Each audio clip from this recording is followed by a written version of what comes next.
That's all the English way, isn't it? Sit at the back. You're actually evening.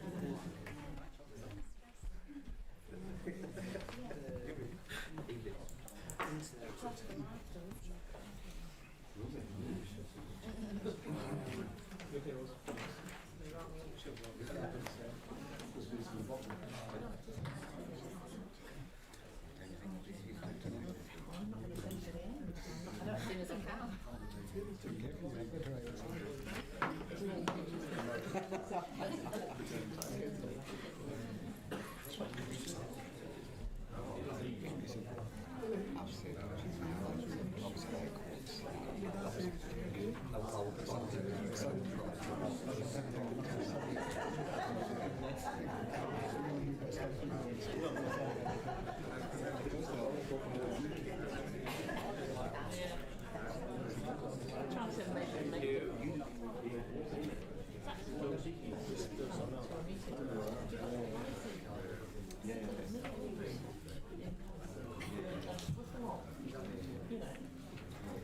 It is a big thing to ask people to do. I know I never did. I first did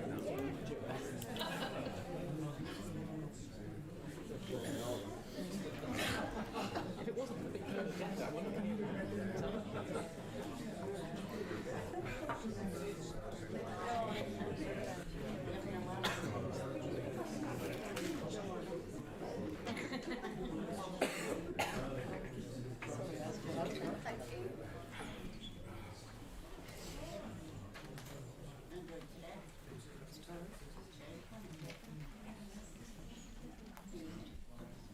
Good evening, everyone, and welcome to Pendle Council's Executive Committee meeting tonight.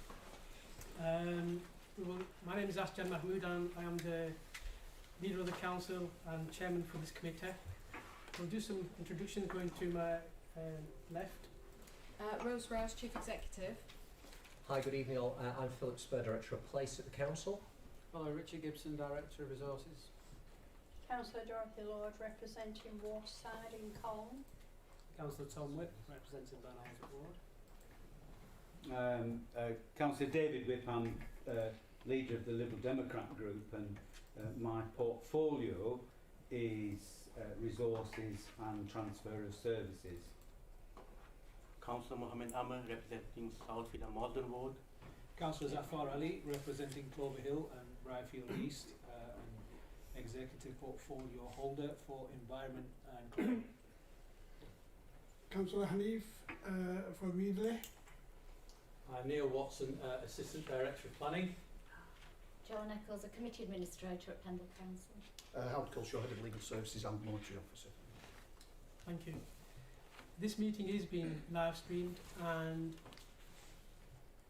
people, if you sat those through where you are, you're fine to speak from there, and it will not be filmed.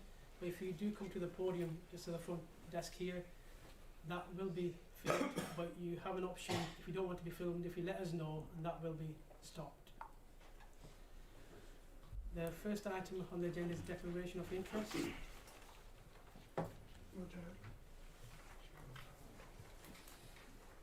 Second item is public question time to receive for a maximum of 15 minutes questions from members of the public on issues which do not appear on the agenda.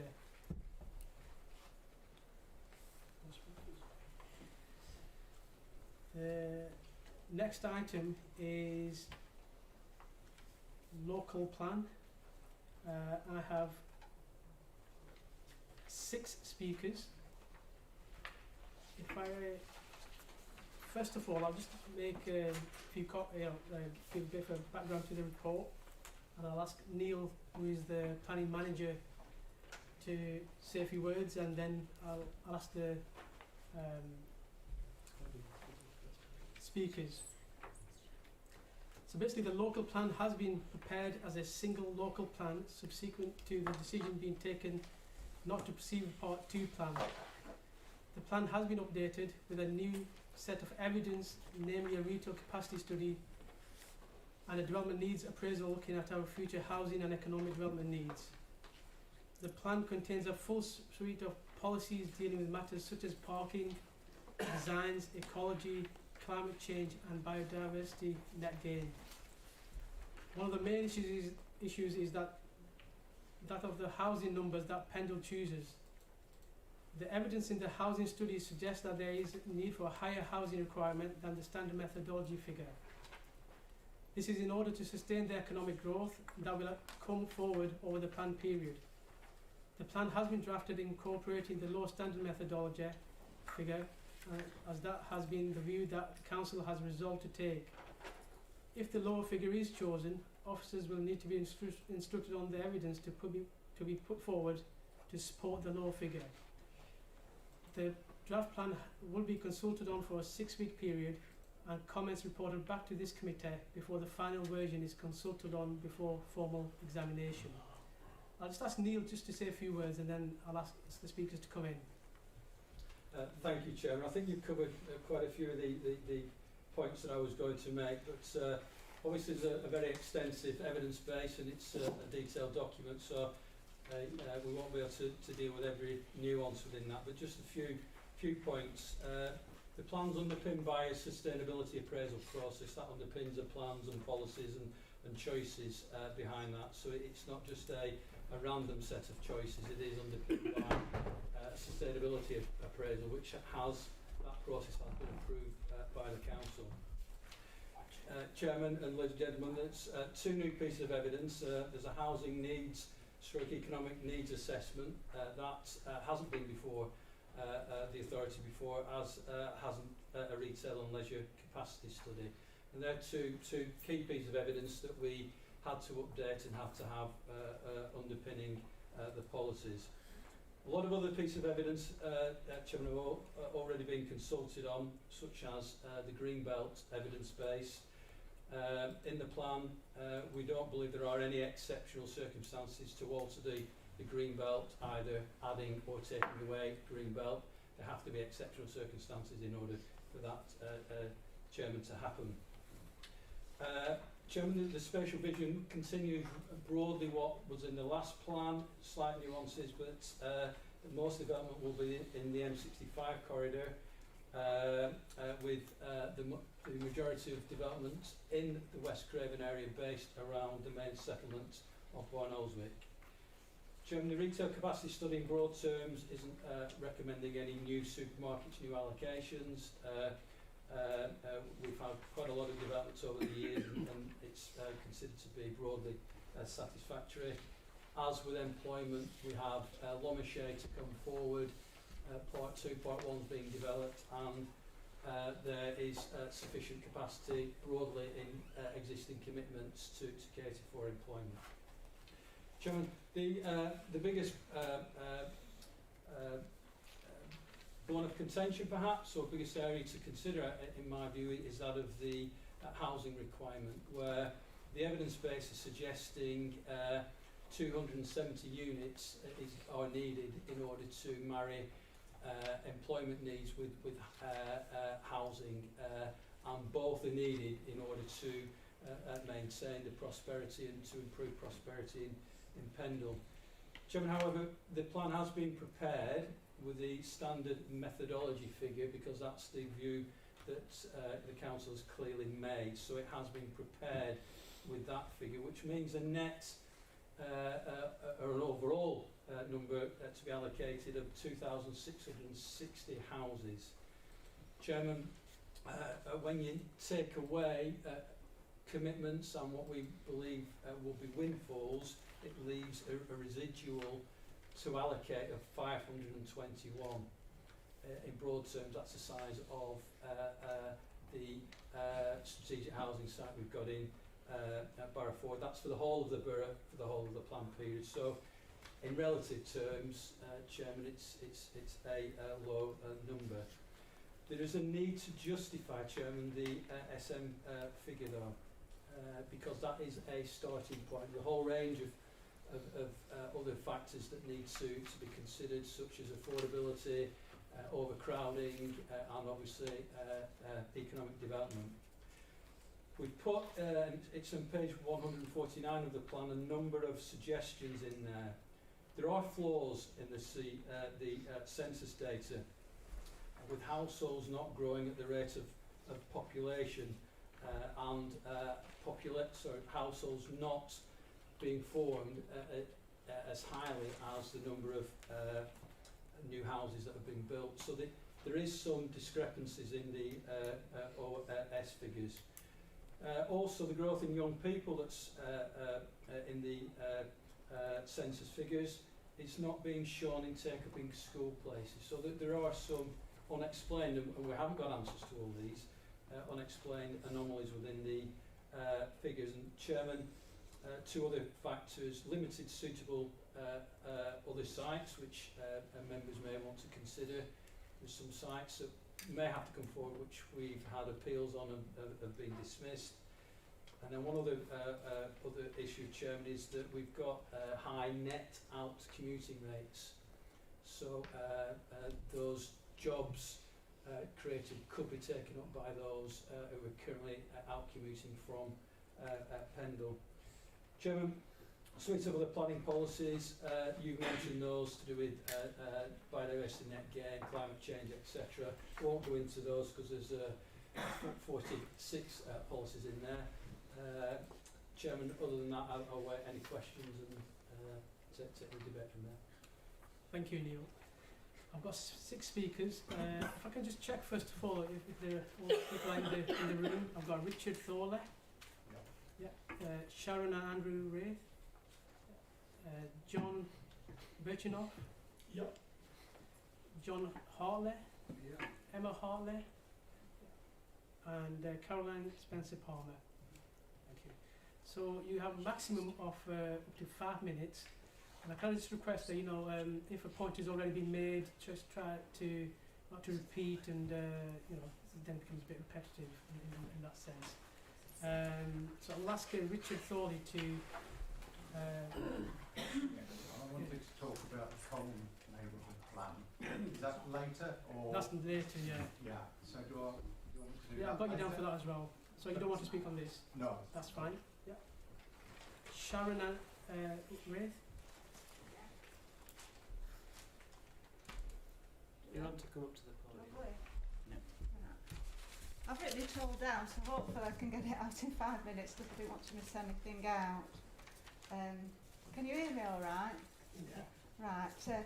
I live on the new estate on the Rough, and the decisions made from this meeting will affect me and my family for generations to come and destroy the legacy of my past generations that lived here many years before me. I was born and bred in Colne, and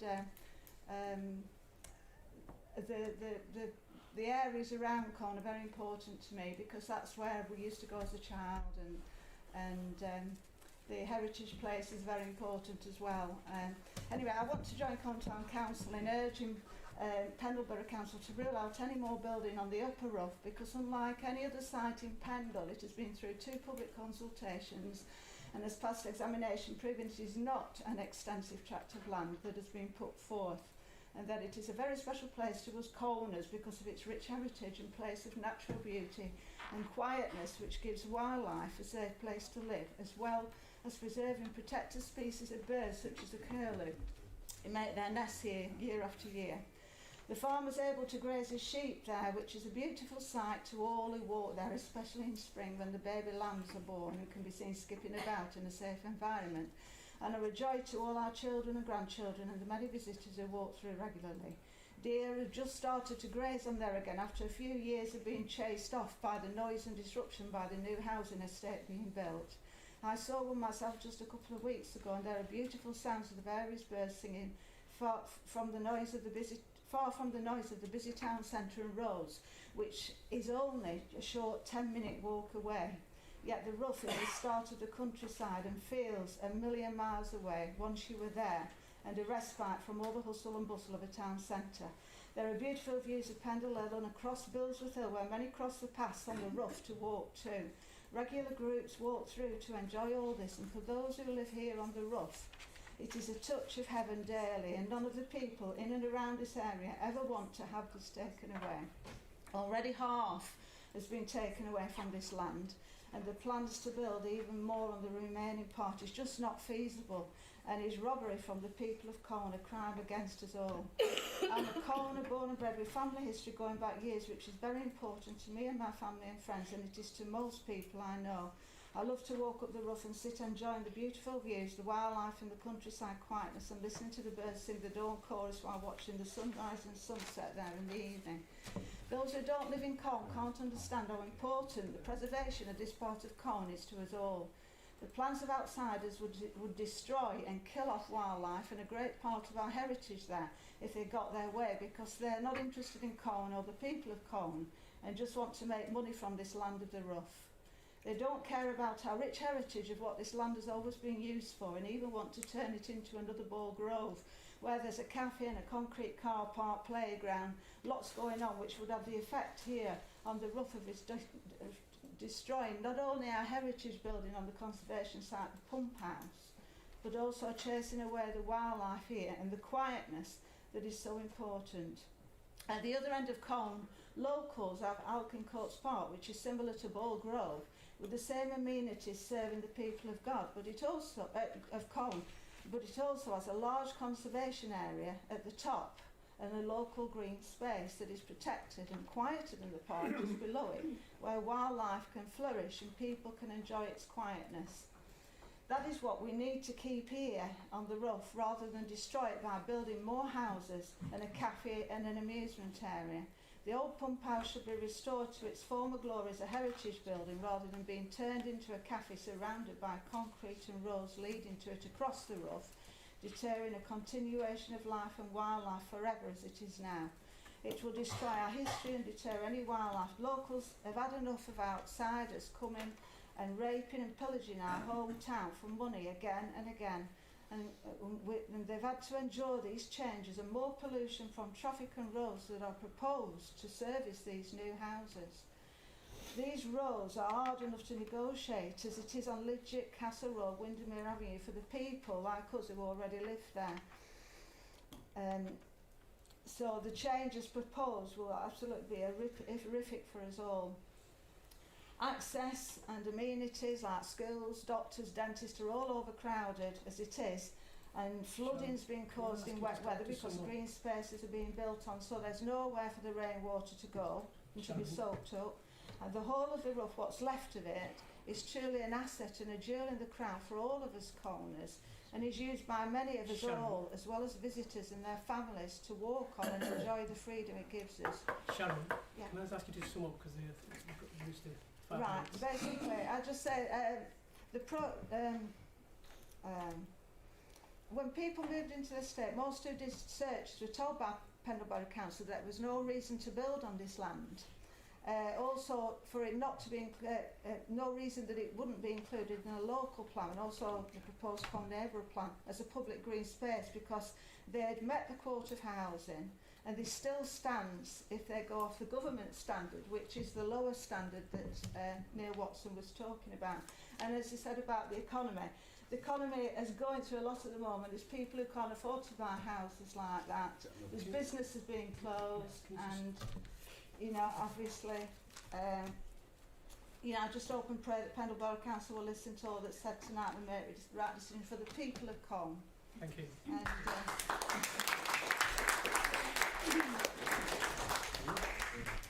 Andrew Ray, can I just request that you respect the 5 minutes time, because we've got a lot of things on the agenda and a lot of speakers. So, Yeah. Okay, thank you. Yeah, I'll try and keep it. I've just got a few bullet points. I don't actually originate from this area. I'm from the Blackpool area, and in Blackpool we were finding that it's become a sort of victim of poor housing planning for a long time, and it's become like the place where urban sprawl was invented, I think. And so, like I say, I'm not from round here, so I am uniquely qualified, I think, to spot a special place when I see one. And the upper roof, fits that bill perfectly. The reason why it's a special place is you can't quite put your finger on it. It's got trees, it's got grass, it's got sheep. You know, it's like a lot of other places.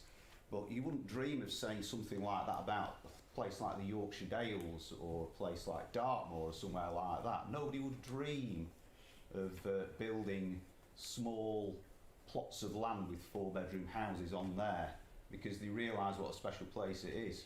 And the roof is every bit as special as those places, although it doesn't have national park status or anything like that. It is a small area, a small tract of land, and I believe that it would be completely wrong to try and develop such a fantastic place. The reason why it's fantastic is because it seems to have a living, breathing aspect to it. If you look at some areas of green space, trees, grass, very often overgrown, left for nature, which sometimes means that they just don't want to cut the grass, that kind of thing. But the roof isn't like that. It's like a living, breathing, natural area, which is every bit of a par of any national park that I've come across, and I've visited many of them down the years. People love the roof. People, if I had a dog and I was looking to let it to do its business somewhere and avoid having to clean up after it, the roof would be a perfect place for that. But the thing is with the roof is people love it and respect it enough, even when they don't have to, even when there's nobody watching. People love it and respect it enough to look after it. I see many happy smiling faces there in an era of poor mental health and that kind of thing. So, just to sum up, I believe that the upper roof should be a designated green space, a designated special place, and I believe that there exists a moral responsibility to recognise and protect this special place. Yeah, by all means, you know, develop and build in places where it's appropriate, but I believe that the upper roof is a completely inappropriate place to attempt to meet any housing targets. Thank you. Thank you.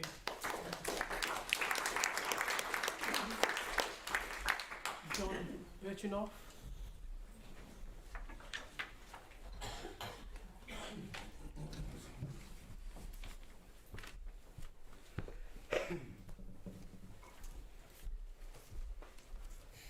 Yeah, good evening. Thank you, Chair, Council. I'm John Birchenough, a resident of Colne, and thank you for allowing me to speak here this evening. As has been established, it's on item 3 on your agenda, the Pendle local plan. And I want to ask you to consider, through that local plan, the opportunity that we all have, that you all have, to continue to contribute to the protection of Pendle's green spaces. And I'm sure that is something which we all and you all are in favour of doing. So there is an opportunity to do that, and I'm asking you to take that, and it's a big step in this direction by resolving to rule out the green open space in East Colne, known as the Rough, from being part of the proposal or possible housing site within the plan under question. At the examination of the Colne neighbourhood plan, I know that's on the next on the agenda, but at that particular examination, the independent expert examiner found and reported that this area of land, the Upper Rough, met all the requirements. That's 3 specific test criteria that it has, and it passed them all, that it has to achieve to be designated as a local green space. And not only that, he went on to say that if Pendle Borough Council didn't want it for housing, then if approached, he would designate it as a local green space. And if we're considering some of the questions that Head of Planning that Neil Watson has mentioned about being discrepancies in some numbers, and if we concentrate and look at the law of the standard government methodology of housing numbers, then this site is clearly not needed. It hasn't been included in the housing allocation lists of the emerging local plan. And so please, now is an opportunity to take positive action here tonight to protect Pendle's green spaces. Reflect extensive local opinion and feeling, and for the avoidance of doubt, uncertainty and anxiety, resolve to remove this land, the Upper Rough, from the emerging local plan and to allow it to be designated a local green space. Thank you.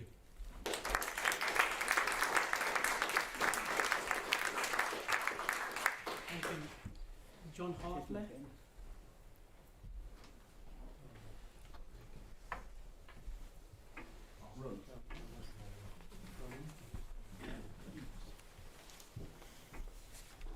Good evening, thank you, Chair.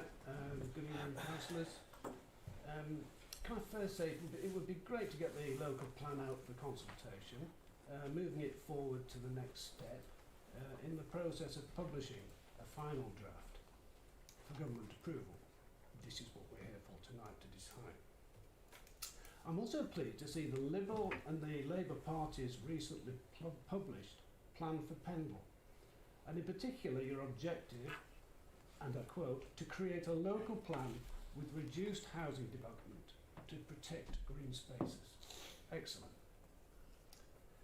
Now in the report before you, Neil's report, there's mention of a housing needs figure of 270 dwellings per annum, as has been stated, from the HEDNA, this Housing Development Assessment.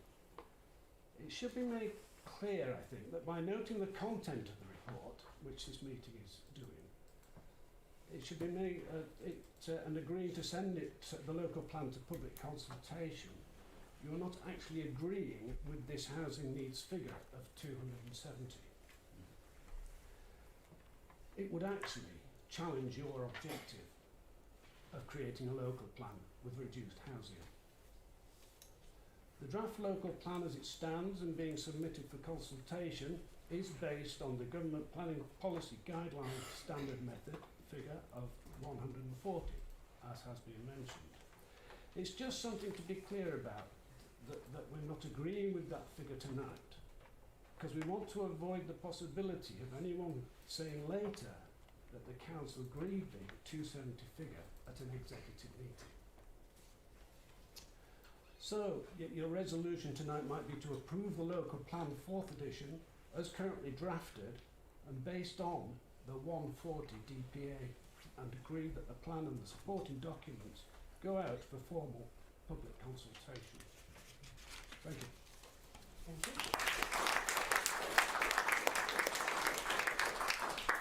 Emma Hartley.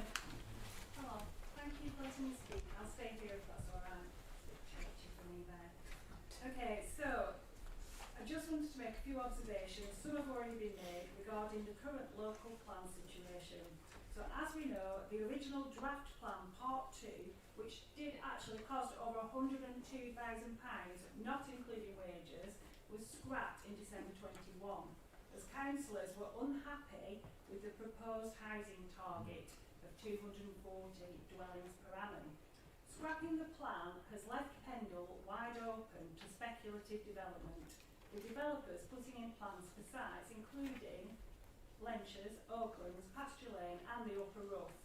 The lack of a new adopted plan also has left us saddled with the DPA figure of 298 sites so that's dwellings per annum, 298, which is what we've currently got, which everyone conveniently seems to forget about, and it's been in place since 2015. Council has promised us that despite residents now being forced to battle planning applications and pay costs for appeals, we would benefit in the long term by adopting the government's methodology, can't say it, figure of 140 dwellings per annum. I've noticed, which Neil and people have already pointed out, that in the new draft plan, the DPA suggested in the Housing and Economic Development Needs Assessment carried out by consultants as senior projects is 270. So can councillors reassure residents that the pledged figure of 140 will be adopted? Because if not, we will end up with an even higher dwellings per annum than the previous plan had suggested, whilst enduring an extended period of being exposed to developers submitting plans on our green fields. The Prime Minister recently spoke in Prime Minister's questions about the importance of an up-to-date local plan, as this is precisely what gives communities the power to ensure that development in their area happens the way they want it to. Therefore, a council is failing to do that by not having an adopted local plan. So can councillors guarantee that we will have a local plan adopted as soon as possible, with the long-awaited reduction in housing figures from the current 298 to the long-promised figure of 140? Thank you.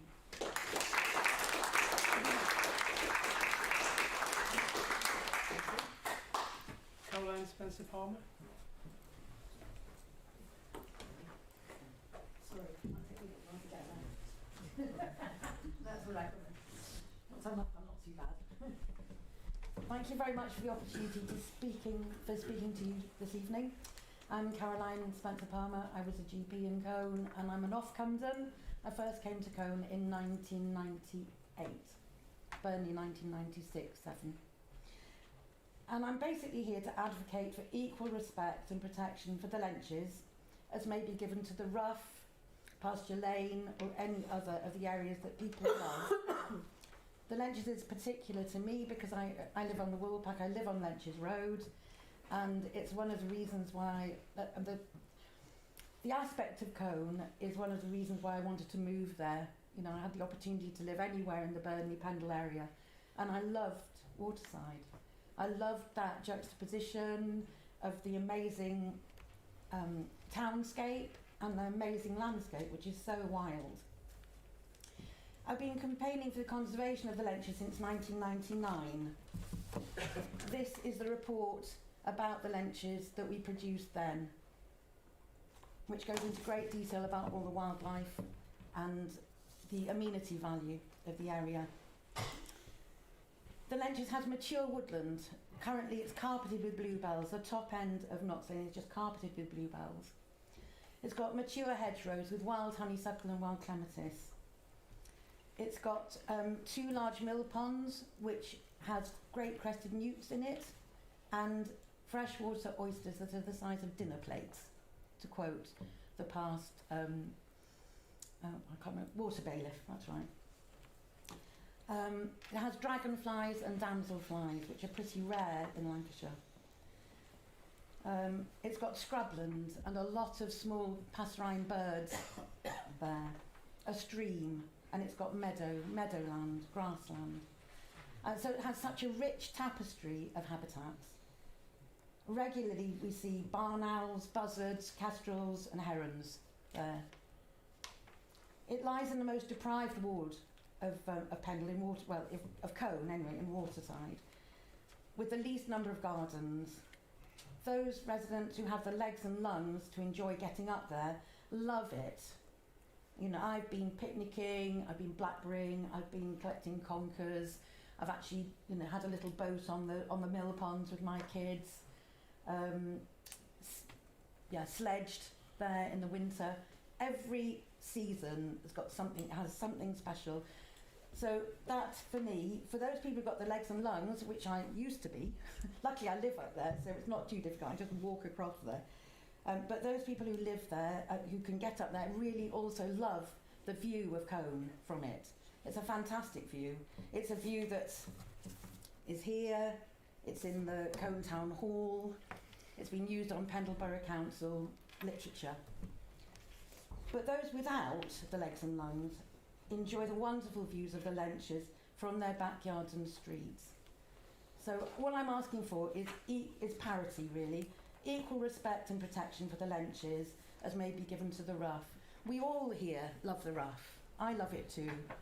But, you know, the Lenches is special and actually has such a wealth of wildlife. So I urge you please to consider that when you're making a decision about the Pendle Borough plan. Thank you very much.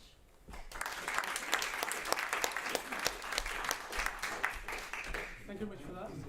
Right, I'll open this to members. Councillor Tom Wick. Thank you, Chair. First of all, could I ask, through you, Chair, to Neil Watson, the the upper rough, as far as I know, isn't in this draft local plan, is it not?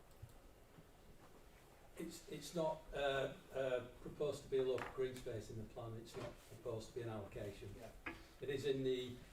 There's a question raised about whether it can be excluded from that. We've had this debate. I remember before the councillor David was talking about this a number of years ago. If a site is put forward by a developer, it has to be considered. We can't just unilaterally exclude it from that. So it will have to be considered. It's part of the sites that are looked at in this sustainability appraisal, but have been discounted at this stage. Thank you.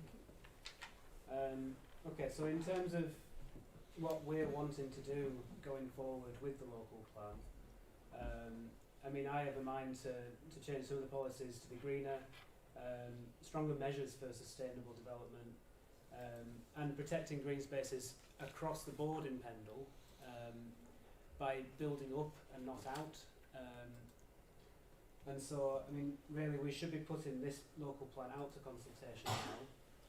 And looking forward for when the responses come back in, looking forward to how we can, you know, reshape this plan to work best for everyone. And so I'll move that we move out the recommendations, and that is the plan based on the 140 figure. The larger number is just in the evidence base. So by noting this, we're not going with the higher figure in the evidence. We're going with the 140 that the plan is written for. Thank you. Yeah. Thank you, Chairman. I think it's important to stress that the housing requirement identified in the preferred options report, virtually all the development is on brownfield sites, and although we do have the evidence base that's saying, well, you need to be building more, this council has consistently argued for the lower figure. And I mean, going back to 2015, and my memory tells me that at the time the then administration had included quite a lot of sites within the strategic housing land availability assessment, the SHLA, which was actually 2014, but a lot of those sites have subsequently been built upon, and the lower rough was one that was included then as a housing allocation, and across in West Craven there were quite a few, and the bulk of them have been developed or are being developed or have got planning consent. So it is absolutely crucial that we don't allow areas that we don't want to see developed, you know, included to appease either developers or planning inspectors, and you know, on the basis that you know, they're not going to be needed. We believe that we can sustain the lower housing number, and that that lower housing number can be accomplished on brownfield sites, and we can make good on our aim to protect the green spaces across Pendle. I think it was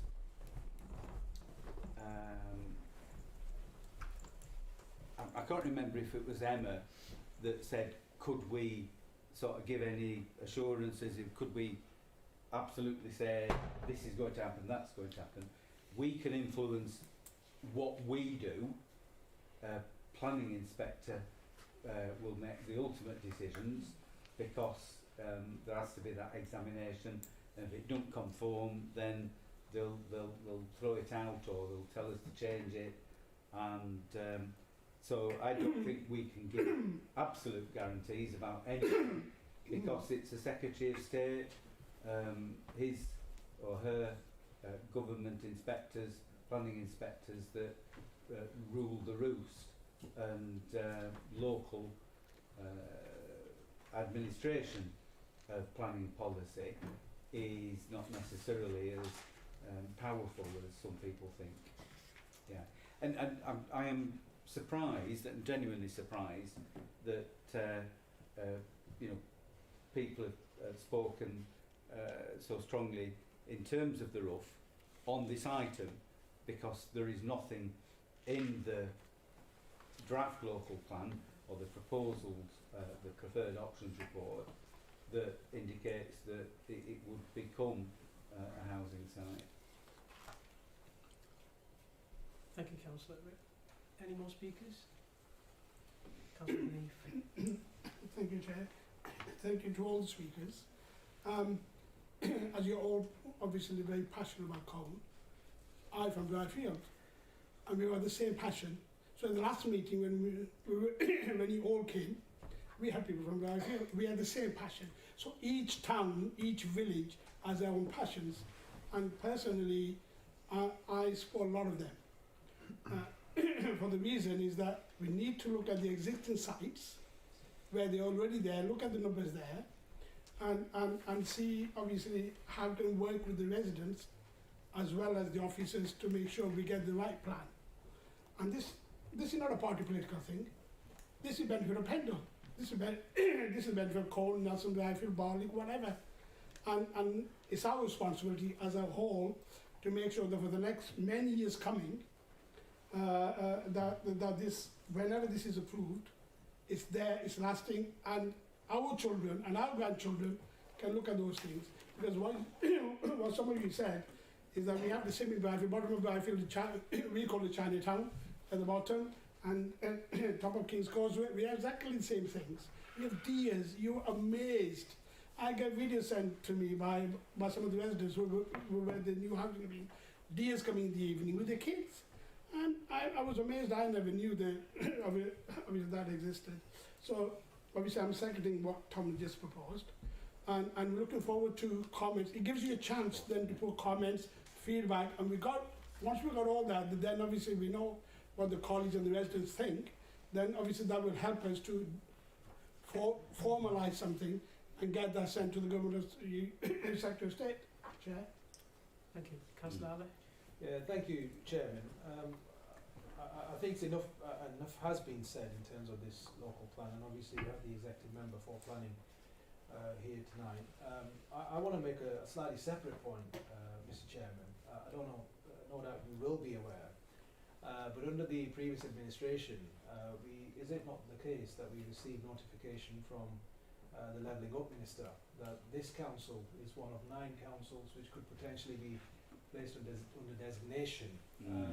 We could wave goodbye to all of the plans that we're hoping to implement if Michael Gove has his way.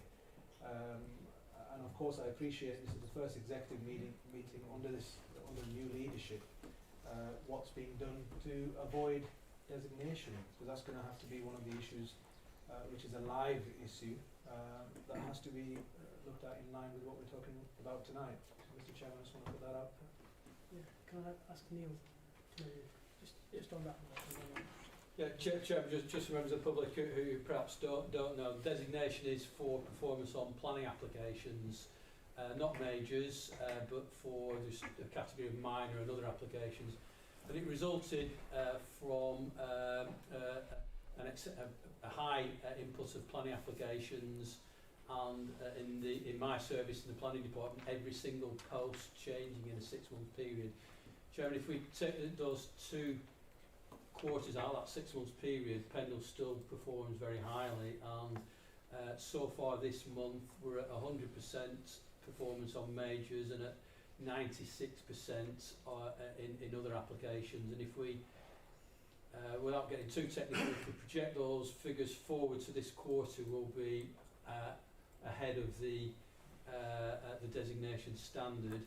If we the 2 bad quarters from 1991 then come out of the figures. 1991? So 2021. Sorry. brain going into mush, it's been a long day.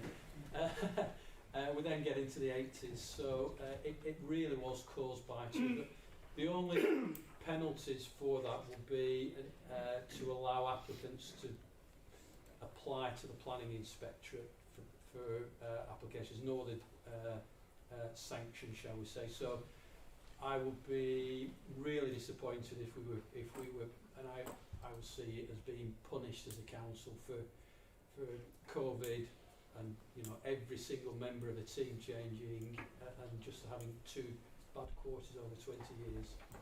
Thank you for the response. Councillor David Copeland Price. Thank you, Chairman. Oh, you want? There we go. Yes, I think we've obviously got a mission on our hands. I think we as councillors across all parties want to see the lower figure. We all resolved this in the past, so let's do our bit to do it. Thankfully, the draft plan as it stands has some helpful paragraphs, as Neil pointed out, to page 149 onwards, has a good number of ideas and thoughts about what does sustainable development mean, etc. What's good for the borough in terms of how we live here, what's attractive about it, etc., etc. So I think there's a lot we can work on there to work together to get that lower figure baked in, and to almost like we have to now oppose the ICNI projects report, because of course that argues for 270. That's because the demographics have gone ahead of the targets that were previously set, and also there's a big economic aspiration to build in as well. So, let's see what that is. The idea, I think, under the previous chief exec had a very big philosophy in terms of just build houses and people will move here magically and they'll all get jobs. I think that sort of law of supply and demand, I didn't study economics, but I'm familiar with the basics, in terms of if you have demand, then you build houses and supply it. If you haven't got the houses, the prices go up. And yet the affordability index of Cone and Pendle generally is remarkably good. Here we are the 2nd cheapest borough in the entire country. Only Burnley's worse, in fact. So there's plenty of opportunity there to say, let's build houses when the market demands them, and let's do it in the right kind of way. In terms of the targets put in the plan, yes, 140, it's based on that. The housing sites which are earmarked on page 239, I think we've touched on the fact the majority of a brownfield, which is excellent. The previous plan that was rejected was majority greenfield, so they would have been actually baked in with the higher target, which would have been very bad. So given this plan runs to 2040, it's a long time, then we want to make sure we get the right target and the right housing choices. I would point out to Neil and the team drafting this that on page 241 there's a few errors in that table, I'm afraid.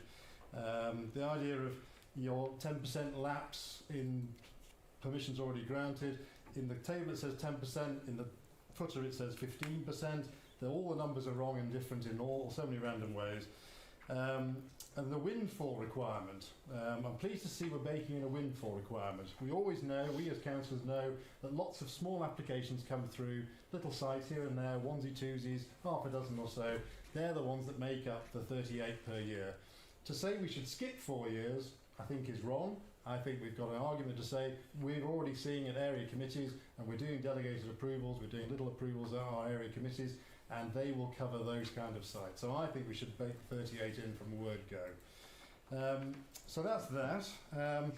In terms of housing mix, I think mix is important.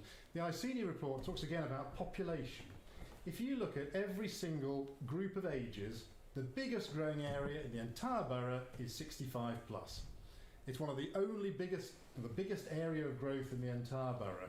And therefore, what they need are the right sorts of houses for 65 plus.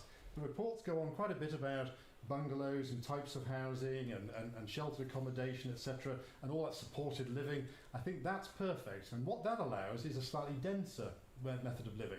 And it also frees up the houses that these people tend to move from. So again, you get that virtuous housing circle in terms of how it all fits together. So I think that's an important thing to consider when the plan comes to it. Final points. Green spaces. Lots of impassioned speeches about green spaces. I think I would point out in the flow chart that you see in the appendix there, this is the flow chart that we didn't like in the previous version as well.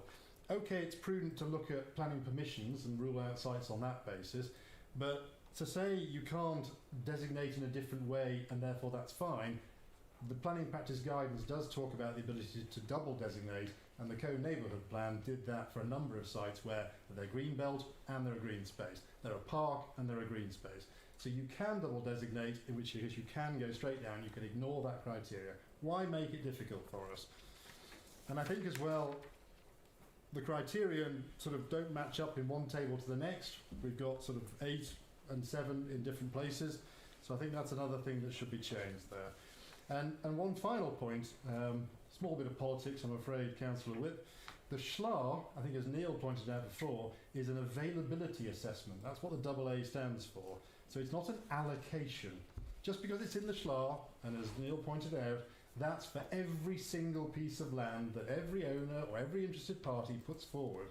I take comfort for the upper rough with the fact that people who bought houses on the lower rough, a lot of their land searches, they wrote to various people as part of the normal thing you do when you buy a house. They wrote to Pendle Council and were reassured that enough development had taken place there, and therefore there was none predicted for the future. It was really quite that positive. And people invested, and 80-odd people have bought houses based on that feedback. So I ask the council's finance people and legal people to bear that one in mind. But otherwise, I think, yes, once these corrections are made, the tables are tidied up a bit, I think we should get it out there, get it consulted, and let's get it progressed quickly, and let's get it made. Thank you.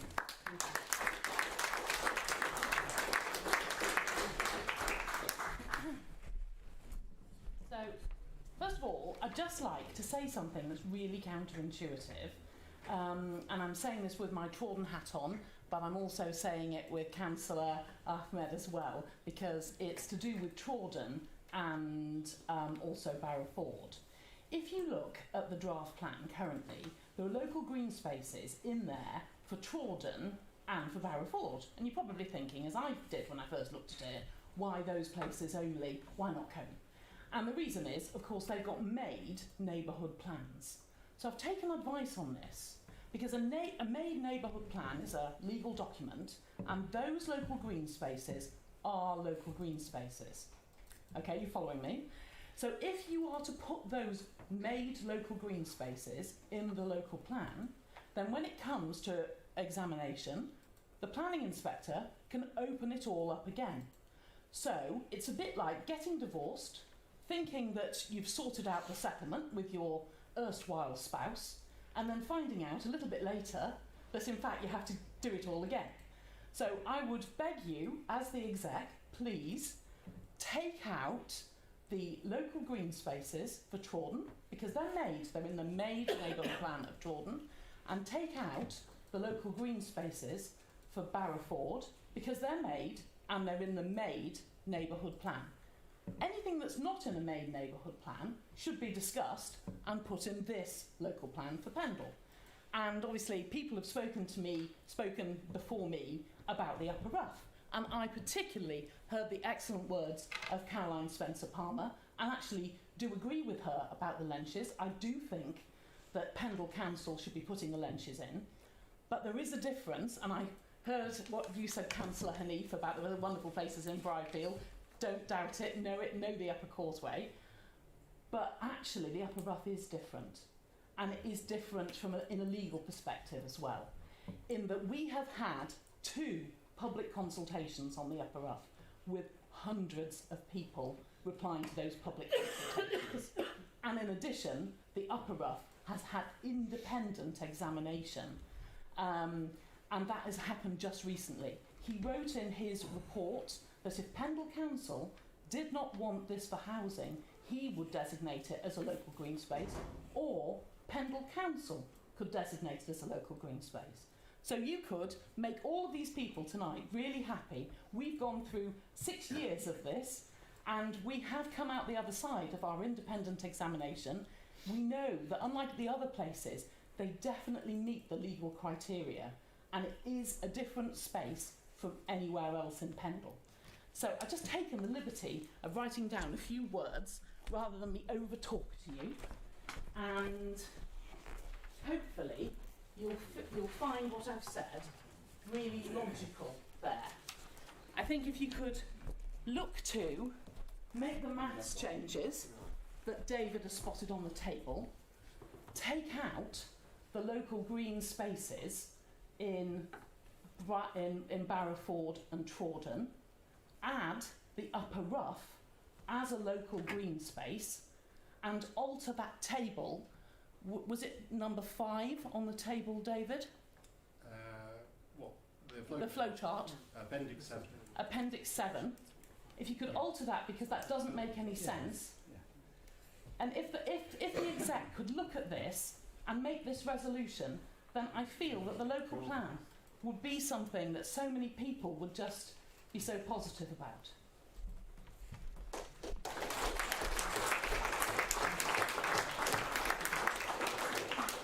Councillor Tom.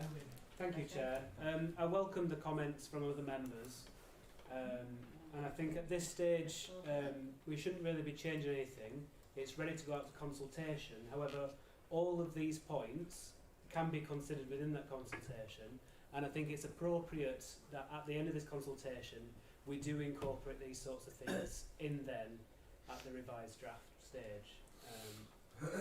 So I won't be including this in my motion at the moment, but I think it's all on the table during the consultation to put these points forward, make the case, and put it in at a later stage.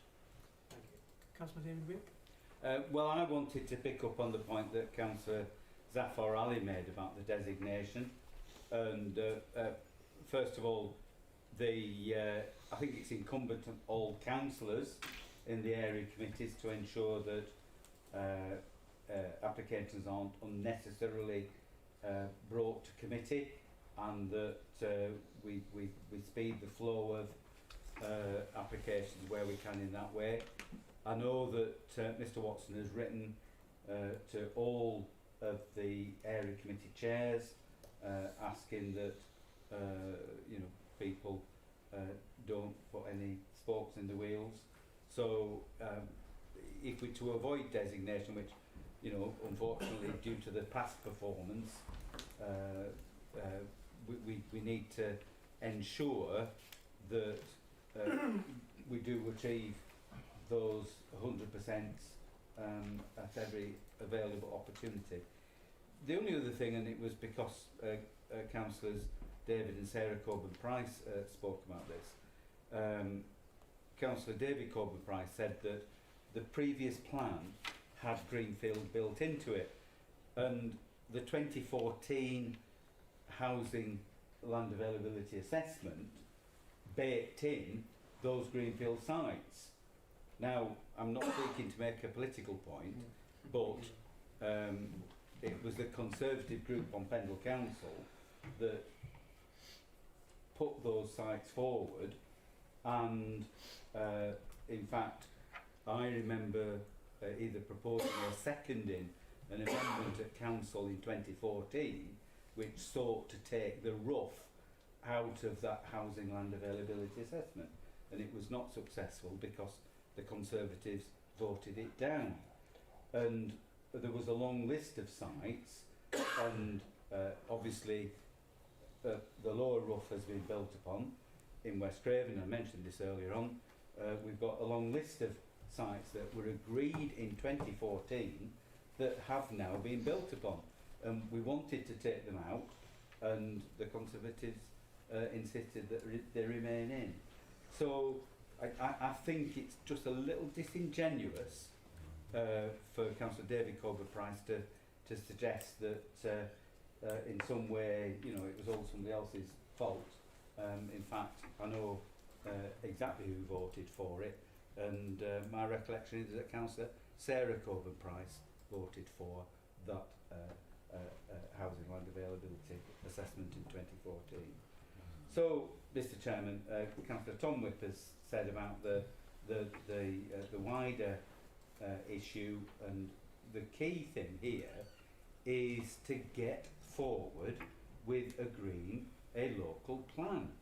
And you know, if we start tinkering at this and say, oh well, we're going to look at this and we're going to look at that, it's just going to slow things down. Let's get out to consultation, let's get the feedback, let's review the position at that point. And as Councillor Tom Whip said in proposing this in the first place, he's wanting to improve the plan, get greater sustainability, and wanting to see a strong local plan that looks at the green agenda in a much more, I'm going to use the word strong again, in a stronger way. So let's get on with it. It's been set back too many times, and here we have the opportunity to get forward and get that protection for the greenfield sites, the green spaces across Pendle. Let's do it.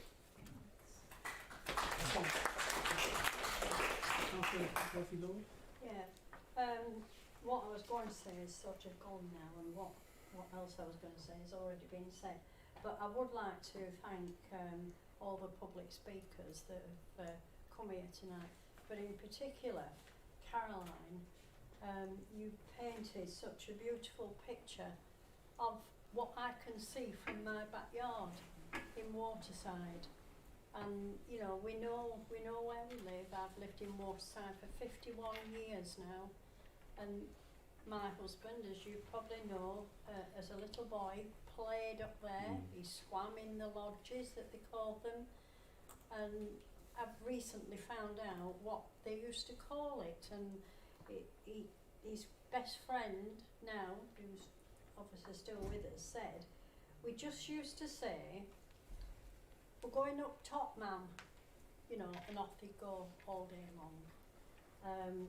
And I was just thinking then about the painting that I rescued from the old Colne Library that's hanging in the town hall now, which is painted from Lenchers, looking right down and up to the town hall. Let's not that be the only vision we have of Lenchers on that painting. Yeah. So thank you to all of you for supporting Lenchers. I just love it. I love it.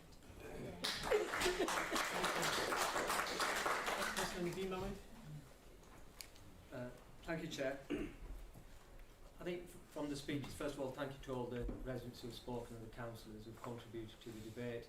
I think from what I've heard, my observations on the discussion this evening are, I think everybody wants to protect our green spaces, and I think that has to be paramount. And people want to see development on brownfield sites. Again, that needs to be prioritised and has been a priority of the council, and will continue to be going forward. I think it's unfortunate because I think one of the problems we've had in the past is this issue, which I think we all agree on as members, becomes political, and I think that's unfortunate with some of the comments which have been made this evening, because I think we all here really work together and make sure this local plan is delivered as quickly and efficiently as possible, and it reflects the needs of the community and the views of our residents. Just touching on the point which Sarah made in terms of particularly Barrowford and a councillor for Barrowford, we've had huge development, particularly Trufflade in Barrowford, which is causing huge issues in terms of the demand on infrastructure, in terms of school places, doctors, dentists, etc. And the plea, and there is a plea really, that the executive does take out the green spaces in Barrowford and Trawden. So that is a humble request, please, if I could urge the executive to do that this evening, take the green spaces out, and then they're not going out for consultation when there is no need to do so. A comment was made regarding exposing sites to risk in terms of not having a local plan in place, part 2. And my view on this is I think there is a risk in terms of having a higher target, as we have had in the past, and the reason for having a lower target is to protect the long-term future of Pendle as a whole. And I think that's the key. Because what's happened in the past is because we haven't been meeting our housing targets, developers are coming along and saying, well, this is your housing target, you haven't met it, now give us planning permission to develop more houses because you're not meeting your own targets which you've set. Just touching on the point about the designation issue, I think it's fair to say the planning department did face some real challenges in terms of COVID and the staffing issue. And I want to take this opportunity of thanking Neil and his team and Rose and all the senior management of the council who worked really hard, tirelessly, to bring that department back up to where it should be. And Councillor Whip mentioned the email which was sent to the chairs of the area committees in terms of us as chairman of committees showing responsibility and making sure planning applications aren't called in unnecessarily to committees and also are not deferred unnecessarily. And looking at some of the agendas for some area committees, there was a high number, there is consistently high number of planning applications which are called in, and I think we know which areas we're talking about, and I think there needs to be some control there and work with the planning department, because we can't on the one hand say we are with our officers and we're backing them, and yet we're making life difficult for both our officers and ourselves as councillors. So I think what we need to do is get on with the consultation, move forward with local plan as soon as possible, but again please take out the green spaces for Barrowford and Trawden. Thank you. Last speaker, Councillor Sarah Cotman-Price. If I could just, through you, Chairman, ask Mr Watson a question. It seems that you're sort of in agreement with the room and everything that we've said, but you don't want a delay. So, if I could ask Mr Watson, if these small changes were to be made, if the executive chose to make these small changes, would there be a delay, or is it a thing that you could just implement in the consultation copy? Really, Chairman, I think, as Councillor David Cohen-Price said, some of the tables we need to look at if they're wrong. I've got to say, I tend to find that the staff are pretty well right normally, but we'll look at those with that. I'm not certain that the advice you've got on removing green spaces is correct, because once we have a local plan and we have a proposals map, that overrides other plans. So if there are designations on any of those sites, it may in fact remove the designations. Could we take further advice on it then? Well, that would delay things. That would delay things. I'm not looking for a delay. Chairman, just a point on that. Out of all the local plans I've ever come across, I've never known that this has been an issue because if a green space satisfies the criteria and they've all been through examination, they satisfy the criteria, they don't change, it will be extremely unusual for any to be taken out. Okay, so sort of moving on to adding one for Cone, could that just be simply done because you've got all the information from the examination that's happened? Got to be, sorry, through you, Chair. Got to be fair, there's a process to go through with this. So there'll be several allocations, proposed green space allocations that will come forward. My view on this will be we'll get those through and there'll be a specific review of those and proposals to be added in later on. And we've also got to remember, Chairman, particularly with the rough, we will face as an authority challenges to the numbers. I've no doubt that the development industry will come forward with that. And precisely what the planning inspector for the neighbourhood plan said is that why it's not being designated is not because it doesn't Meet the meet criteria. the criteria. It's because you don't know exactly what your future needs are. And I think the more we go down that line, the more certainty it will be of getting the designation. So my view would be it's doing no harm at the moment, get that evidence in place and then look at that later on and don't delay. Thank you, Neil. Okay, so we've got the original proposal that was moved by Councillor Tom Whip. I'd just like to say, a very big thank you to all the residents that have come and spoken, taken active part. It's an important part of our future development. It's a very big plan from 2021 to 2040. So I really appreciate that. We value your views, and I think it's really important that you continue that involvement and engagement within when the consultation takes place. So now I'll put it to the members. The recommendation as set out within the report. All those in favour? So that's unanimous. Thank you very much for coming for that particular item. If members that want to leave, that do not want to take part in any further part of the meeting, feel free to leave now.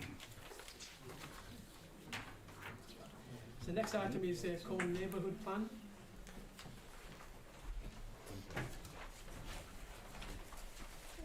So the Colne Neighbourhood Plan has now been through its examination. The examination can only look at whether the plan met the basic conditions, with the inspector able to make a recommendation to alter any part of it that does not. The inspector has completed his report and has recommended changes to ensure the plan meets the legal requirement of meeting the basic conditions. The recommendation is that the changes to the plan recommended by the inspector are all accepted as set out in Appendix 1, and that the modified plan now going forward to referendum. The date of the referendum is likely to be on the 20th of July. I have several speakers on this. Just check if all these members are within the room. Richard Thorley.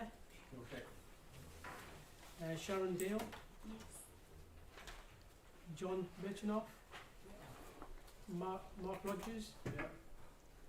Jane Turner. William Reynolds. And Caroline Spencer Palmer. Thank you. So Richard Thorley. Excuse me, may I ask for a mayonnaise now? I did send an email. What name is it, please? Elizabeth Lane. Elizabeth? Lane. L-A-N-E. Okay, that's fine. So if I can ask Richard Thorley to see if you... Okay, thank you, Chairman. So I have lived in Pendle 35 years.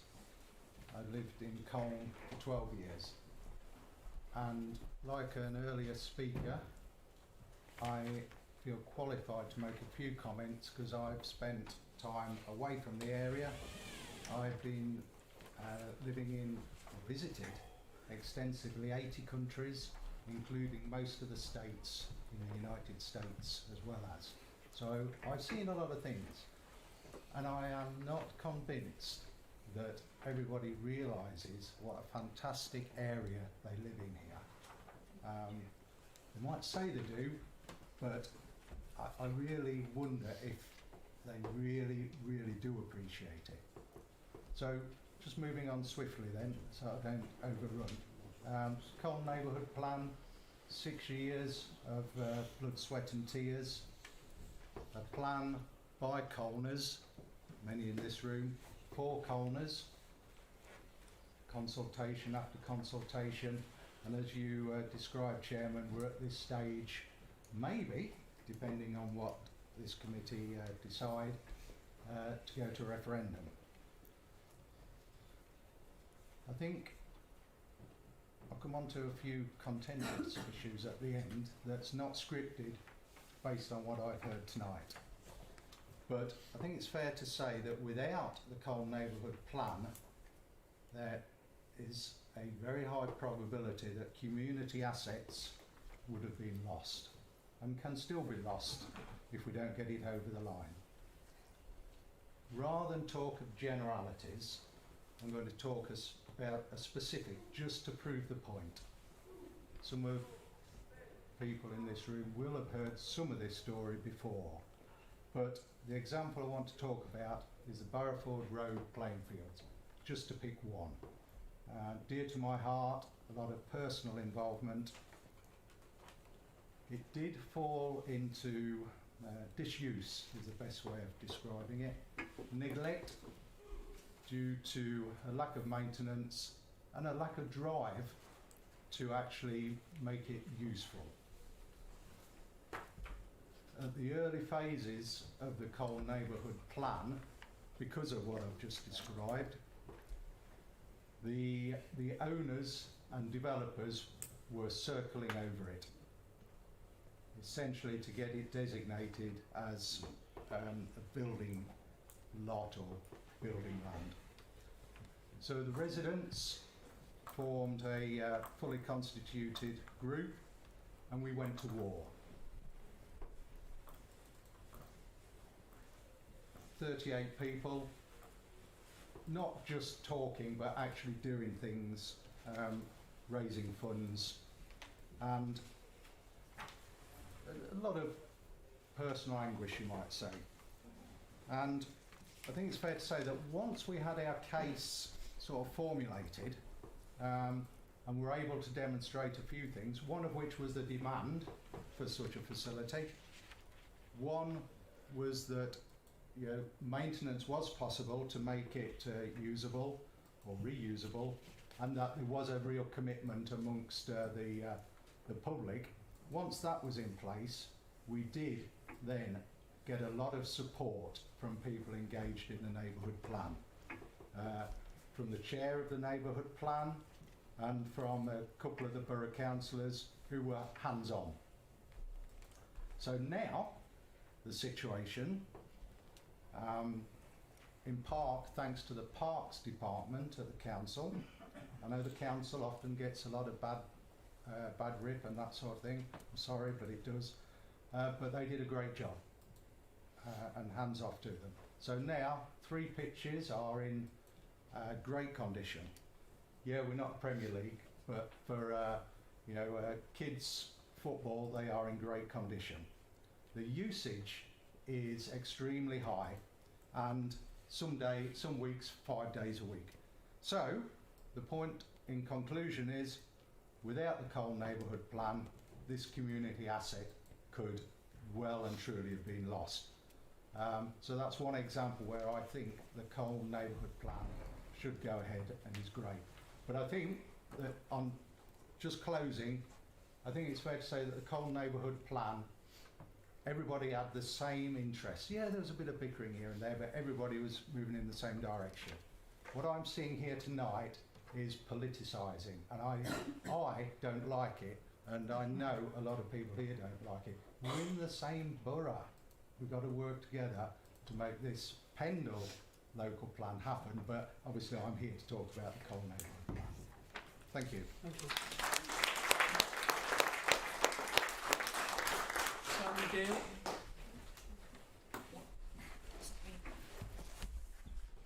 Yeah, thank you for allowing us all to speak. I'd like to speak in favour of adopting the Cole Neighbourhood Plan. It's been 6 years, as everybody said, ridiculously long process. But what neighbourhood plans do is put power in the hands of local residents, and that is so important. And everybody has welcomed that. Colners were consulted on the neighbourhood plan design code, and the response was absolutely incredible. Locals helped compile a huge list of heritage buildings, community facilities, all this, David. And they'll be given protection if the plan is adopted. Include everything: historic buildings, dry stone walls, Cole Leisure Centre. Residents also came up with plots of land suitable for development, and highlighted important green spaces that we need to protect. So there are 20 green spaces that will receive protection from development if the plan is adopted. The upper roof isn't in there, which is so sad. So I'm hoping the upper roof could be a green space, but I think as already been mentioned, it would have to be, what would really help is if it was in the Pendle plan as a local green space. And, you know, while it isn't a green space, we're wide open, and as you know, accrued capital, the clues in the name are, you know, certain, and it won't be long before they put a planning application in. So it really is, I think I just want to stress that timing is really of vital importance.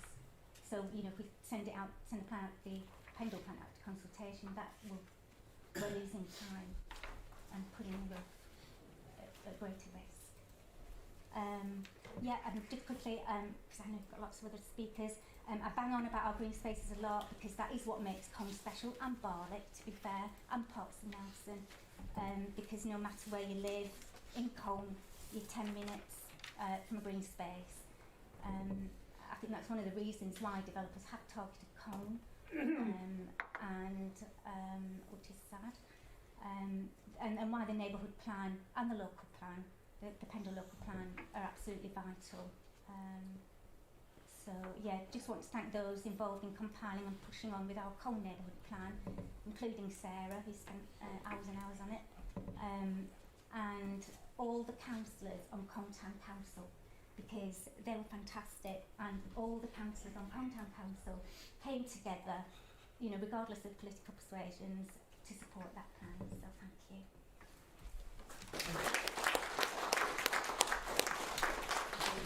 John Birchenough. Yeah, a very simple and brief comment on this one, and that is to reiterate what's been said up to now, particularly the thanks that Sharon's expressed to people involved in the town plan. I know it's been going on for many years. I think it's appreciation has to be shown to the chairman of the group, of the Colne Town planning group, its working party, people who public consultations going back over far too many years to remember, and everyone who's made contributions in whatever way they can. It's such an important and valuable piece of work for Colne's future, and of course the support it's had from councillors along the many years. So I'd just like to say thanks from my own point of view, and to ask the committee to accept this submitted neighbourhood plan, Colne neighbourhood plan, and to move it to the next stage of public referendum. Thank you.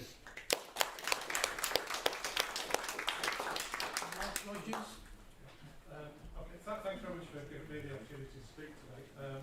In support of the adoption of the Colne neighbourhood plan, this document is not only just a comprehensive blueprint for the town's future, I think it's a testament to the spirit of cooperation and shared vision of the community. During the consultation for this plan, the overwhelming participation from the public demonstrated how deeply our people feel about Colne and its future shape. This active engagement goes beyond mere interest.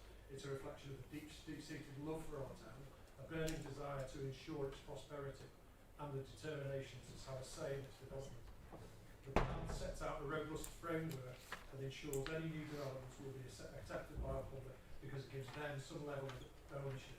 It isn't about imposing ideas from above, but rather integrating the voices of those who call Colne their home, giving them a say in the scale, location and design of the future developments. This ownership fosters an emotional connection to the growth and transformation of our whole town. But this plan goes beyond facilitating new developments. It proposes an exciting and comprehensive regeneration of Colne. It envisions a future that does justice to its illustrious past, balancing growth and modernity with the preservation of our rich heritage.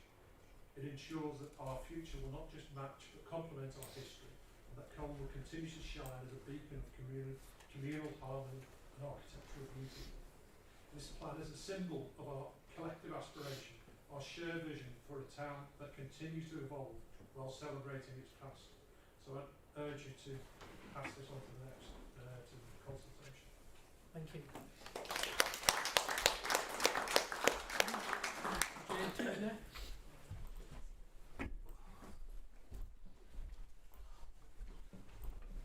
The back will work still. I've been on the floor for quite so long. I'm Jen Turner. I'm the chair of Colne Bid and also a business owner in Colne. in the last 4 months, sorry, about 5 months now, we recently opened a new business.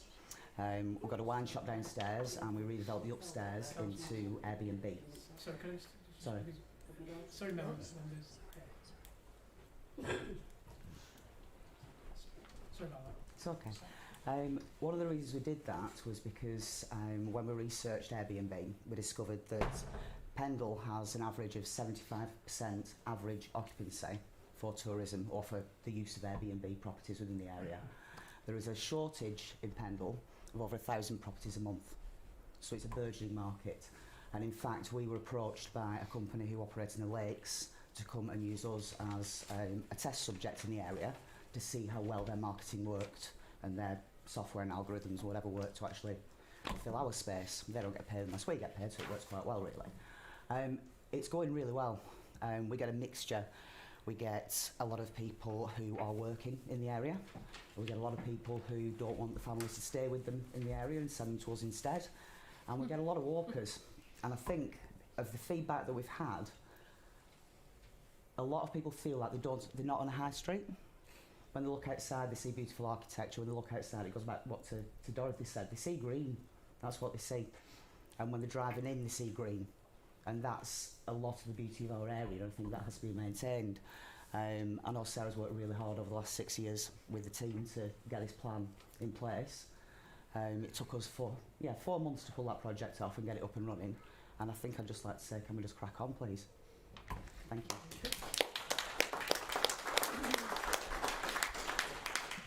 William Reynolds. Good evening. Thank you for the opportunity to speak. Mine's very short and sweet. I fully support the proposal to take the Common Neighbourhood Plan to referendum. I'm a recent incomer into Colne, and it's been enlightening to see the passion that people have for this plan. I just want to point out that the proposed wording of the question in the referendum is great. It's unambiguous. There can only be a binary outcome, yes or no. There's no fudging on that question that goes to the referendum.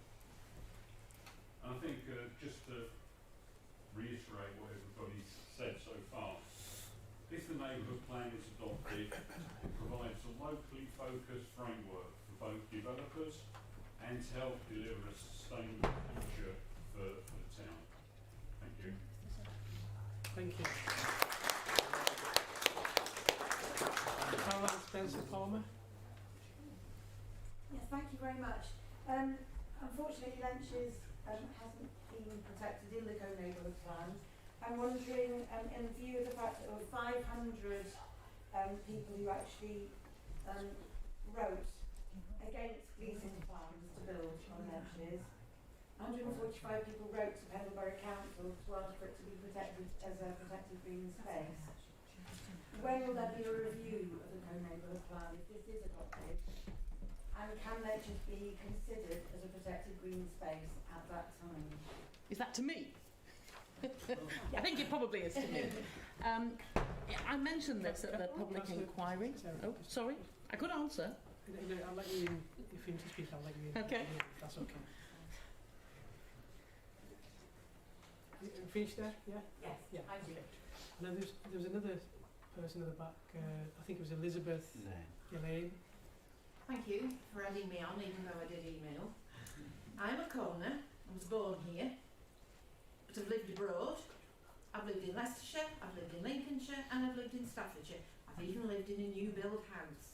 That's awful, and I don't often admit that. Well, not in Corn, anyway. I don't know if any of you have actually got up and gone to Lidgett since the new houses have been built. And yes, I've got over the fact that they've been built. But I am distraught that the old house that I lived in, a Grade 2 listed building, where I sat in a window and counted how many axled wagons went up and down Lidgett when they wanted to build on Lidgett Triangle, is now dwarfed by a building that has faux mullioned windows and looks like a new build.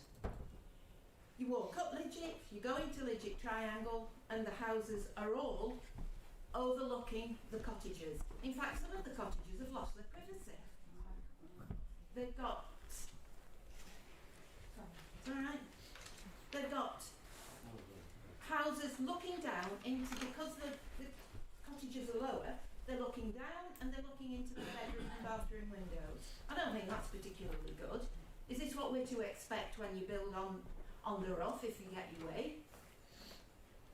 It's being built, the houses, the cottages, there used to be a dip behind and then a little rise, and now there's a great big mound. It's just absolutely awful. We've had no bat boxes, we've had no bird houses, it's nesting season. They're confused. We've got no trees that were promised. We were promised the pump house would be built or rebuilt. That's not happened. We were told on the cricket field, you won't see this housing estate. I live right across from the cricket field in one of the houses, which by the way is quite a big house and only has a backyard.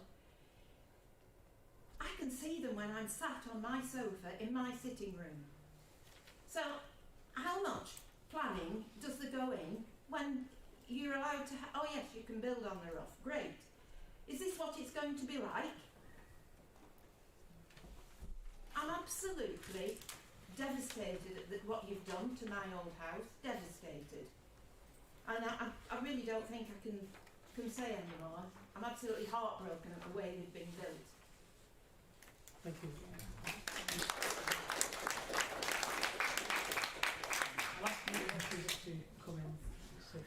Joe, just on the one point about the local green space, it's likely to come forward through the local plan process because people can put forward proposals through the policy position there. So rather than wait for the neighbourhood plan to be revamped, that will be the quickest way. And we will be inviting comments on other local green spaces as well. Thank you. Councillor Tomlin. Thank you, Chair. And yeah, just to reiterate what Mr Watson said, I mean, we have just in the last item put out the local plan 2 consultation and invite anyone here to put their comments forward, especially on any green spaces they may want to put in there. And that is the opportunity to do so. So that is the Lenches, the Rough, etc. Chairman, I think local plans, as far as government lets us, are a great way of having local people have some control over the local planning process. And I think I would like to thank the people who've put the hard work into the local planning cone over the last several years in bringing this to now. There are some changes the independent examiner wants us to make before this can go to referendum. And I would suggest that we do as the recommendations say, bring those changes, recommended modifications on board from the examiner, and then put this out to referendum in Cone. And I'll move that, Chairman. Thank you. Councillor Hanif. I'll second the chair. Thank you. Any more speakers? Councillor David. Yes, just one small request. In the document, the statement here, it actually has the referendum date, obviously, as a bit of a question mark. Can I suggest Thursday the 20th of July, because that's the day before the schools break up and everyone disappears off on the summer holidays. So we're well on with doing the changes, we're happy with all the changes, so therefore we can progress to referendum hopefully quickly. Neil. Through you, Chairman, yes, that's been agreed with the team, provided it went through tonight, so the 20th is an available date. We're aware that the week after it's holidays and people will be away, so 20th is available. Super. Okay, so all those in favour? That's passed unanimously. Okay, the next item is, sorry, if any members want to... Thank you. Okay. Thank you, team. Thank you. We didn't get what we wanted, but we tried. Could I ask if residents want to leave very quietly, please?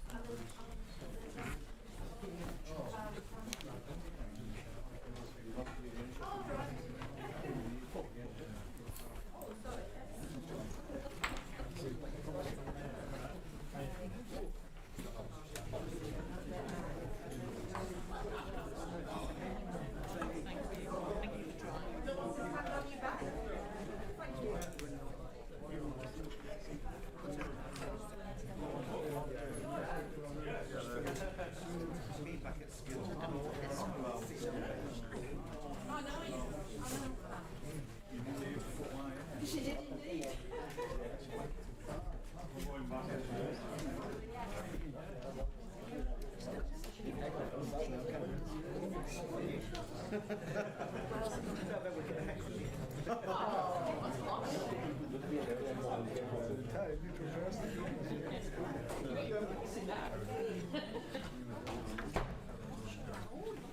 Thank you, everyone. Next item is the technical consultation on the community infrastructure levy. This consultation looks at how the current community infrastructure levy can be rolled out to every council across England. The production of the new levy will be mandatory and requires councils to produce a viability appraisal of all forms of development in the area, produce an infrastructure investment plan identifying all of the required investment, set up procedures to monitor and recover the levy. The response comments on the technical issues that will be involved. On a broader point, the issue here is that this is a blunt tool that is not necessarily right for every council to pursue.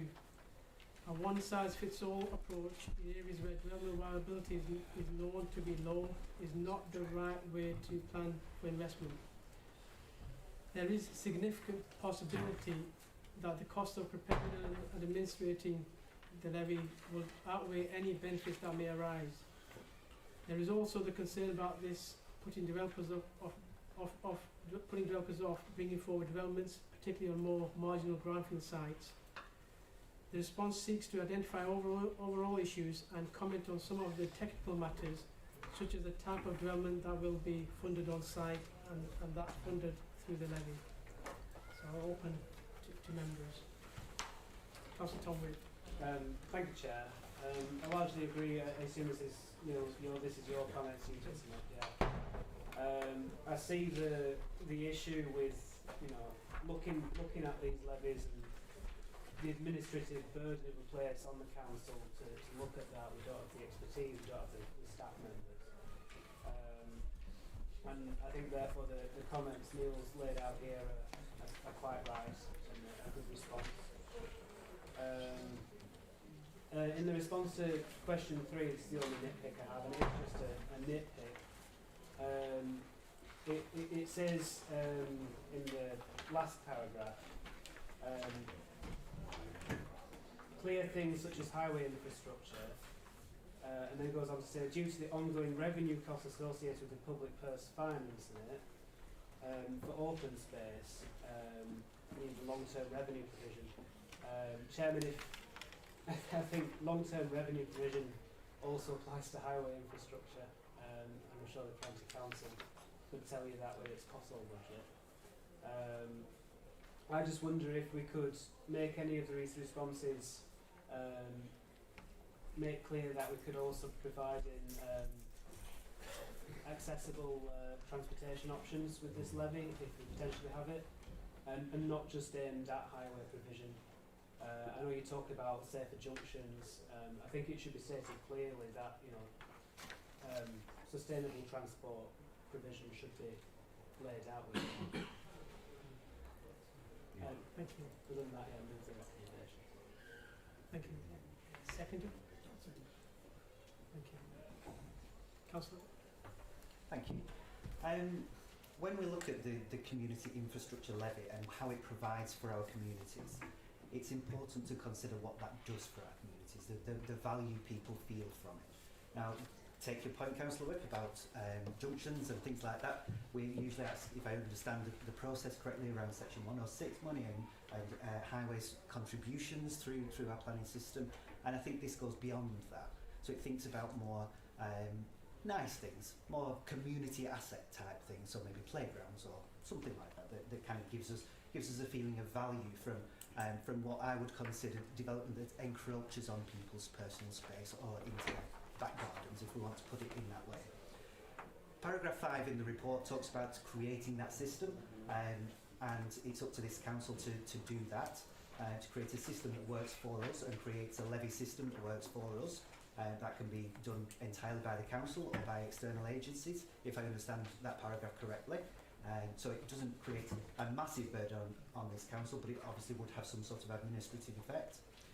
My thoughts are that because of the conversations that we've just had around the neighbourhood plan and the Colne neighbourhood plan, we could look at maybe a system that incentivises or thinks about a sill levy on greenfield spaces and not on brownfield spaces. The reason I say that is because usually when people developers build on a green space, it tends to impact on residents more than it does on a brownfield site. If we're going to look at viability, the viability of greenfield spaces tends to be better than on brownfield sites. So if it is a question of viability, then the sill is less likely to have an impact on that viability if it's on a greenfield space. So what I would ask the exec to consider is that proposition of creating that sill on greenfield spaces only, so that we can feel some community value from that levy against developers. Thank you. Thank you, Chairman. I listened carefully to what Councillor Sutcliffe just said, and I think that there is some perhaps misapprehension, because there has been no benefit from the sale of the community infrastructure levy in Pendle, and nor has there been any benefit across the whole of Pennine, Lancashire. We don't have it. Have one. So that's why there's no benefit. Yes. Exactly. It's zero. Yeah. So if we have one, can you, Councillor? Sorry. Let Councillor Wick speak, please. I'm just talking about misapprehension. Councillor Wick. Thank you, Chairman. I quote from the report: the levy cannot. Sorry, here it is. The levy must not make development unviable. And in an earlier item, Councillor David Coleman-Price referred to affordability in Pendle and the relatively low values, with Pendle being the second lowest housing market in the country after Burnley. So that has an impact on whether you could actually levy a sill, and you know, it's all very well to talk about, well, we could do this and we could do that and we could do the other with it. I think one of the basic points of the response that Neil has prepared for this is that we have those low values, and that as a consequence we're not able to make use of the community infrastructure levy, and the government really does need to look at the failure of this system operating successfully in an area such as Pendle and other parts of Lancashire with those low values. Now, I know in other parts of Lancashire that SIL has been a very great blessing in terms of the work that's been able to be carried out. But given the low values, that does not apply in Pendle, and we need to get that point across. And I do hope colleagues in the Conservative group on Pendle Council will reiterate this point to the MP, because he's in a good position to actually effect some changes, whereas it may be that the very well written response that Neil has prepared might be overlooked. So we need to exert some political pressure if people in Pendle, residents of Pendle, are going to get any benefit from this in the future. They haven't in the past, and there's nothing to show that lack of viability is going to change anytime soon. Thank you. Councillor Sarah, please. So I would agree that SIL is quite an unfair thing, in that places that are already quite rich get an awful lot richer. But we have an opportunity. I've written this in various government white paper responses that I've made on behalf of the Conservatives and on behalf of Lidget and Beyond. But I think we have an opportunity here. You stated in your second strongest thing that you're going to protect green spaces, and it was our number one thing when we were the administration. So we're in total agreement. There's no disagreement there. This is an opportunity to leverage some money for the borough where there is profit. So I represent Trawden. Trawden, in its neighbourhood plan, has just 37 houses. 6 of them are being built at the moment near Holland Hall, and there definitely is profit in that development. This is an unusual development because they've worked with the parish council to actually provide a community car park. It's been a sort of agreement, a lovely agreement with a little local developer and the parish council, and local residents are getting a benefit, and they feel that benefit, or they will feel that benefit. But there is an opportunity for this council to not rely on lovely little local developer and a nice relationship with the parish council, but to actually make sure that those profitable rural developments outside the settlement boundary, in villages, benefit those communities. That would help Pendle Council, surely, and it would also act as an incentive to build on brownfield. Just a little aside, the day after the public hearing for the Cone Neighbourhood Plan, not one, not two, but 3 separate developers rang me up and said, we're interested in building on the brownfield sites in Cone. How can we do it? We want to do it. We want to do it now. And one of them was actually a landowner in Cone, and he said, the money's in it for me because I bought the land so cheaply. I don't need a massive uplift. I am the landowner. I will make that viability money. I wasn't expecting those calls. I got those calls. So what we're looking at here is real world viability, i.e. men who run building companies. I'm afraid they are men. I'm not making a gender point there. Real world viability versus virtual world viability, which is all about the 20% uplifts and the 20% this and all of that you've got to give to the landowner. There is a real world scenario where brownfield land is viable. We shouldn't be putting sill on that because we want to encourage it, but we should be putting sill on greenfield land, in my view, if we can, if the mechanism is there.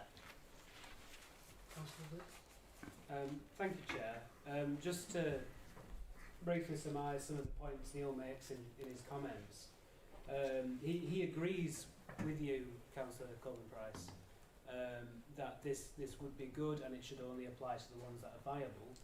However, the issue is this council, this authority, doesn't have the resources to individually look at all of these sites coming forward to development to see which ones are viable enough to apply the SIL to. And it becomes a huge administrative burden for the planning department to go through this for the small amounts that we'd get from it, just because of the low housing prices we have in Pendle. We're the second lowest in the country behind Burnley.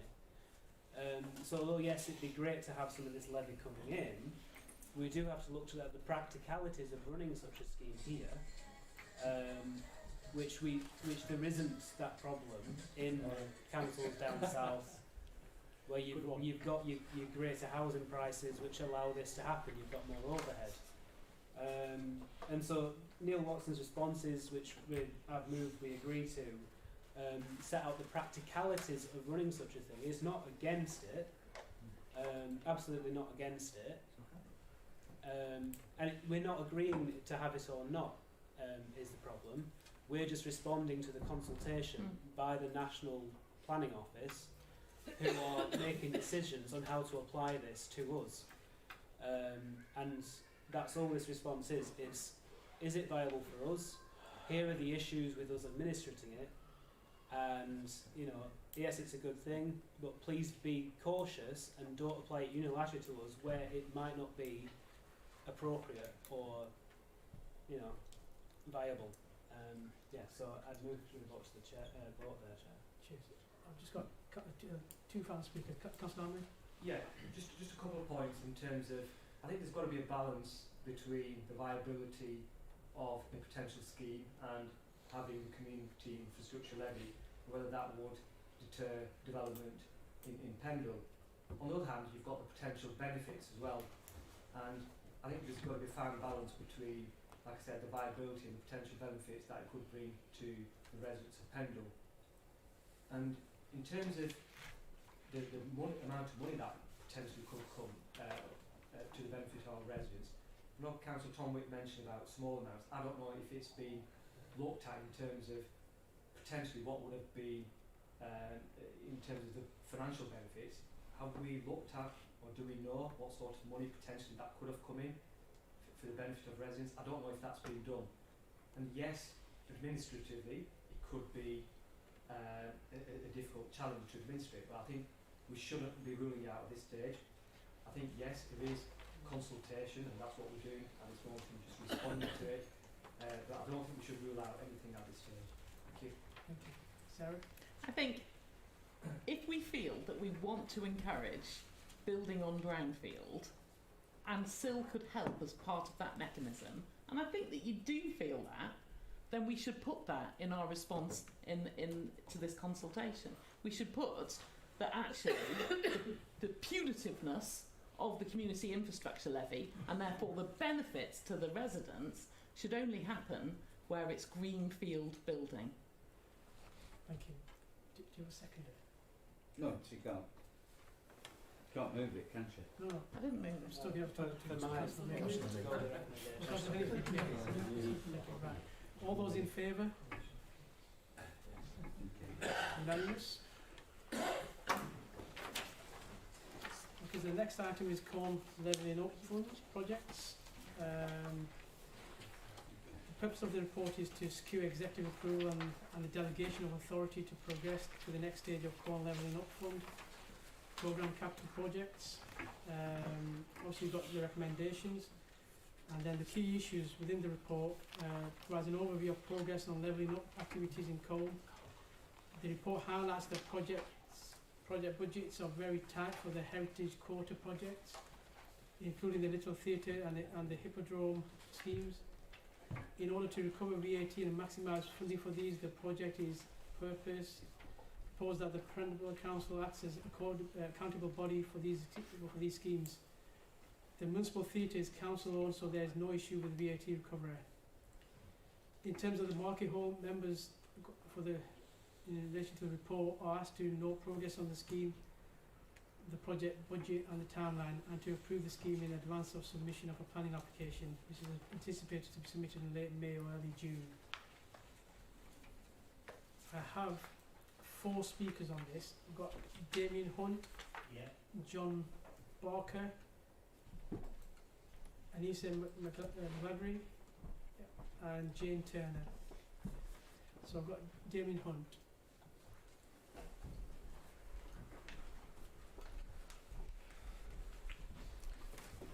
I'll be as quick as I can for you, you've had plenty in your ear. Okay, let me start by quoting the Levelling Up Fund prospectus that sets out bringing communities together, improving lives by giving people pride in their local communities, investing in projects that not only bring economic benefits but also help bind communities together.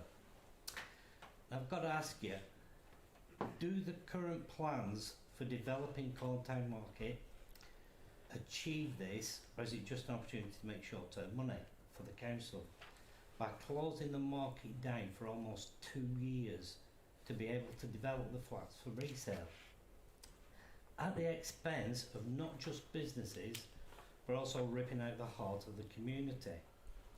The market currently has some 25 businesses and employing people around those businesses.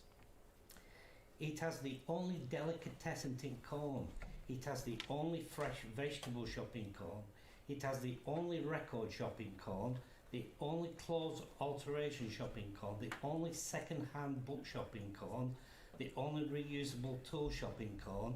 You can even commission a painting by the local artist John Croker after visiting Craig's Traditional Sweet Shop. And I apologise to any businesses I've missed out. That's including the outdoor market. Did you know there was so much in it? Probably not. As well as a selection of good supportive businesses offering craft supplies, affordable children's clothing, reclaimed white goods, a butcher's, sensible brass greeting cards and stationery, and what goes around vintage. These are the businesses who'd be pushing to one side without care or consideration. Before the local elections, we were visited by Councillor Ash, who kindly reassured us that there was funding for moving the businesses. After the election, we were invited to the council meeting to see the new plans on the 15th of May. The meeting was described by the head of town council, Mary Thomas, as a car crash. We were presented with the plans and immediately it was clear that a lot of the businesses were not accommodated for, and yes, including me own. Granny's Cafe was one that discovered that they had to close. As the workers were told that they'd just lost their jobs, inevitably there was some crying.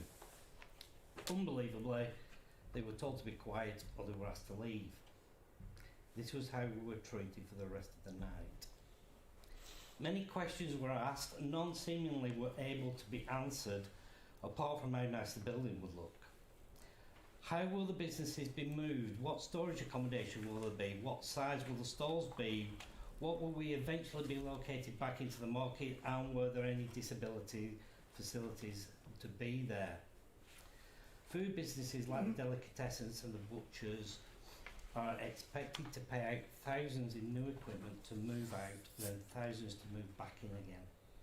That's assuming that there is somewhere to go back, not like Granny's Cafe or Shaw's Vegetable Shop, where they were told point blank that they're going to the wall.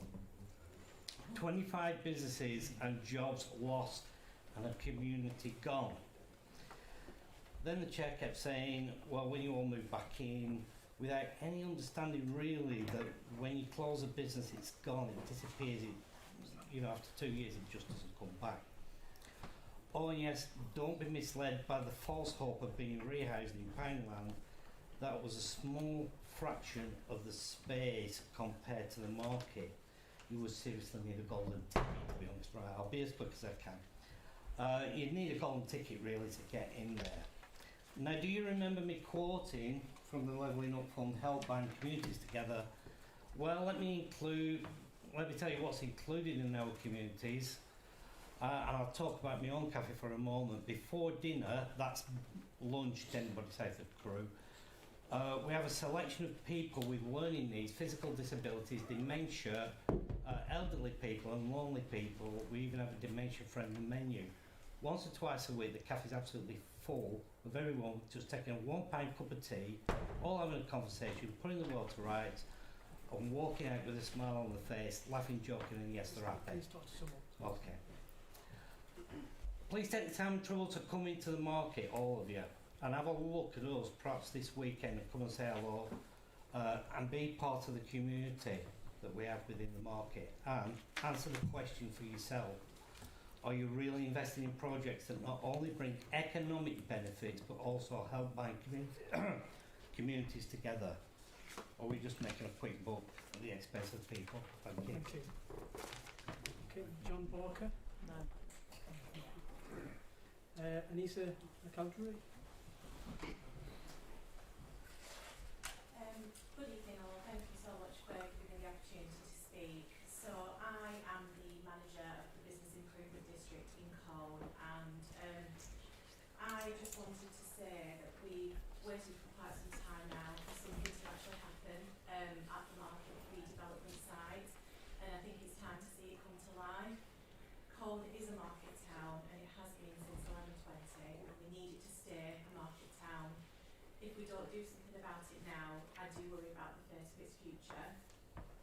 When I took the role as bid manager 2.5 years ago, one of the first tasks that I really wanted to tackle was actually supporting the market, and in particular the outdoor offering. Having visited there as a child and having some really nostalgic memories of visiting an outdoor market with my mum, I wanted to recreate that. I wanted to create more awareness and support the indoor traders too. I still firmly believe that the market hall redevelopment will provide us with a hook and will actually bring new people into the town that will not only explore the market hall, but they will also explore the rest of the town too. So please, councillors, let's get this project moving forward for the good of the town and its businesses. Thank you. Thank you. Jane Turner. Hello again. I think that you're right. I think that the council have dealt with it really poorly in terms of communicating with businesses. When you don't know what is going to happen to your business, it's awful, and there hasn't been that communication there for the council. That said, do you remember when the water pipes burst? Do just before Christmas, then it happened again straight after. In that building, that's going to keep happening, and it's going to keep happening, stuff like that, because the building needs something doing with it. And I think that the money's in the pot, it needs to be spent, and it needs to redevelop the market and make it something new and exciting and wonderful for the town. But we really, again, just need to crack on with it. That would be great. Thank you. Thank you. Printed members, Councillor Ward. Thank you. Oh dear. I think the car crash thing comment is absolutely right. Maybe not for some members of the council, but certainly for the traders in that market.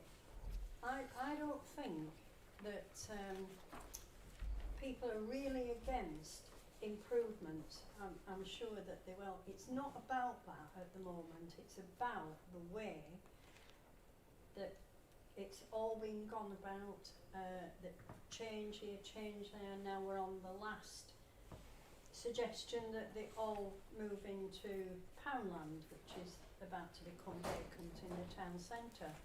Now most of us have been to Poundland, and I'm sure the members of the forum have been, and we all agree there isn't the room there. So that is another uncertainty for the traders in the market.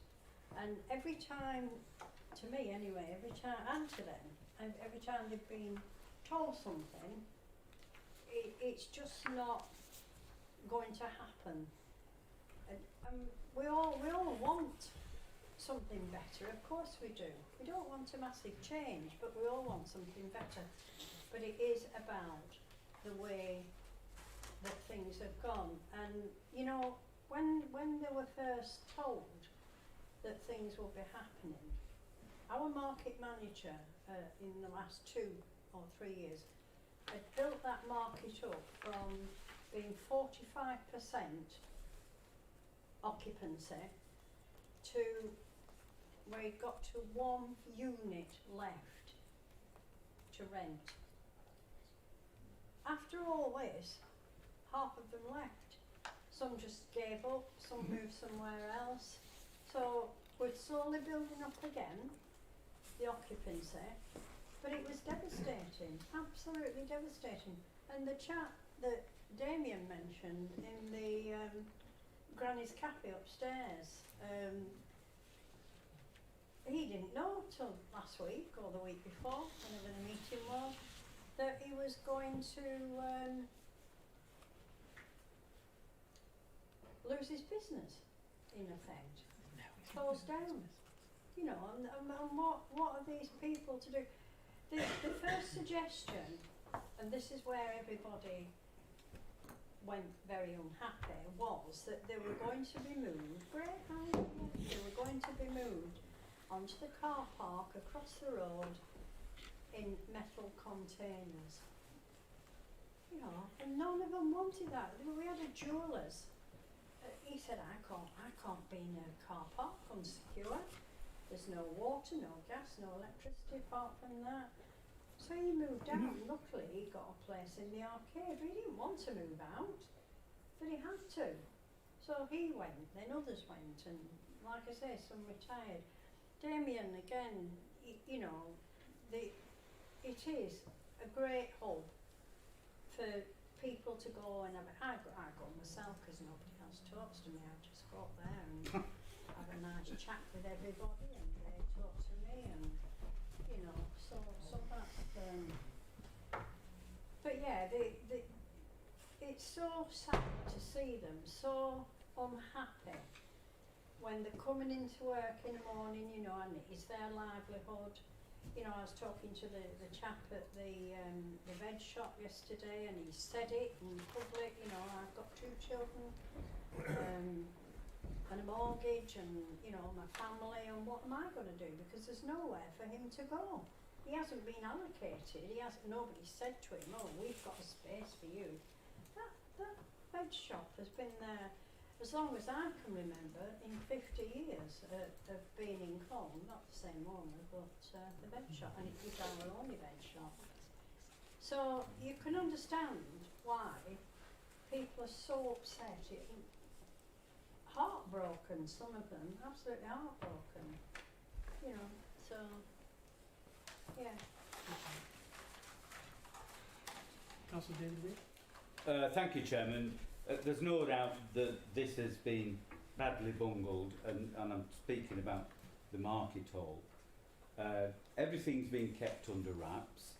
There's been no consideration by, for instance, the joint venture, which I sit as a board member, and there hasn't been a meeting of that joint venture where we've actually looked at any proposals for the market hall redevelopment. So goodness knows what communication or non-communication there has been with the people whose businesses are directly affected by that. But I think we got the flavour from the comments earlier in the meeting from Mr. Hunt. So what do we do?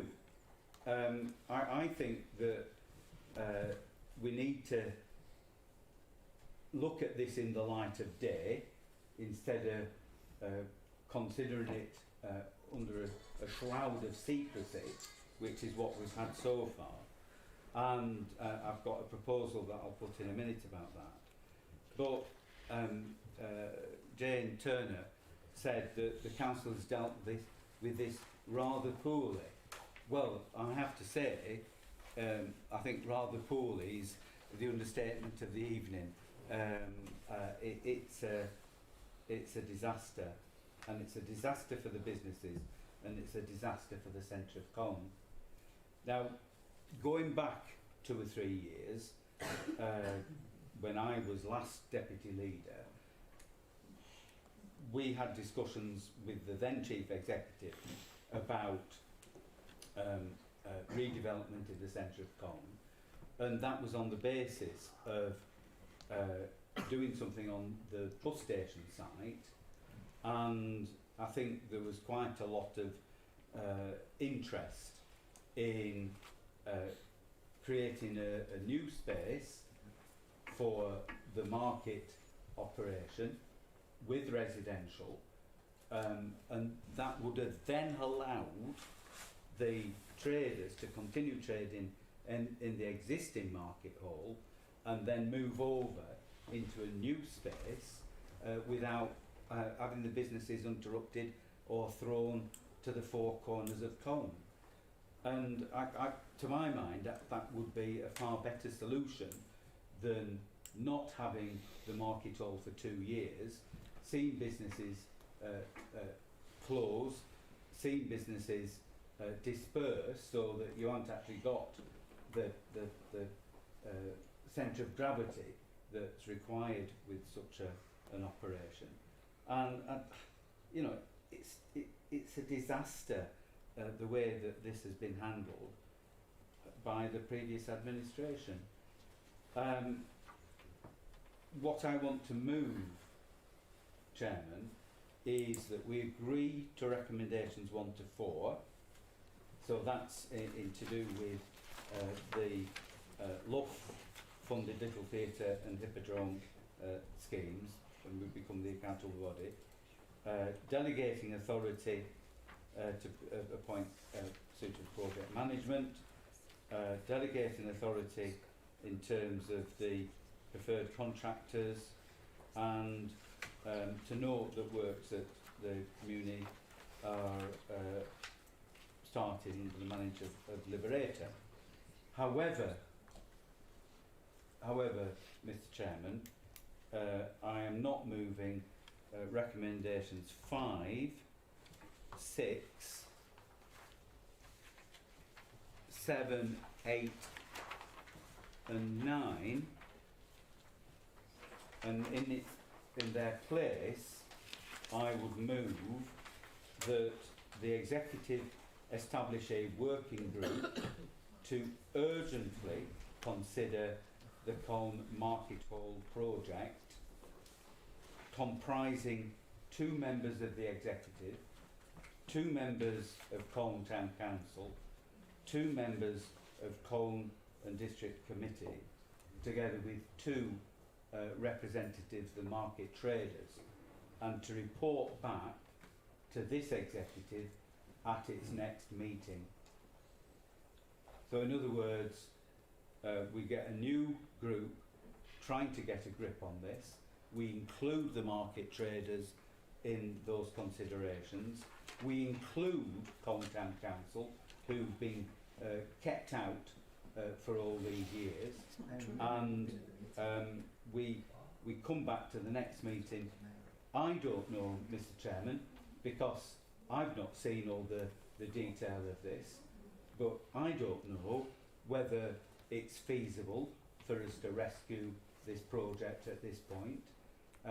The LUF funding originally in the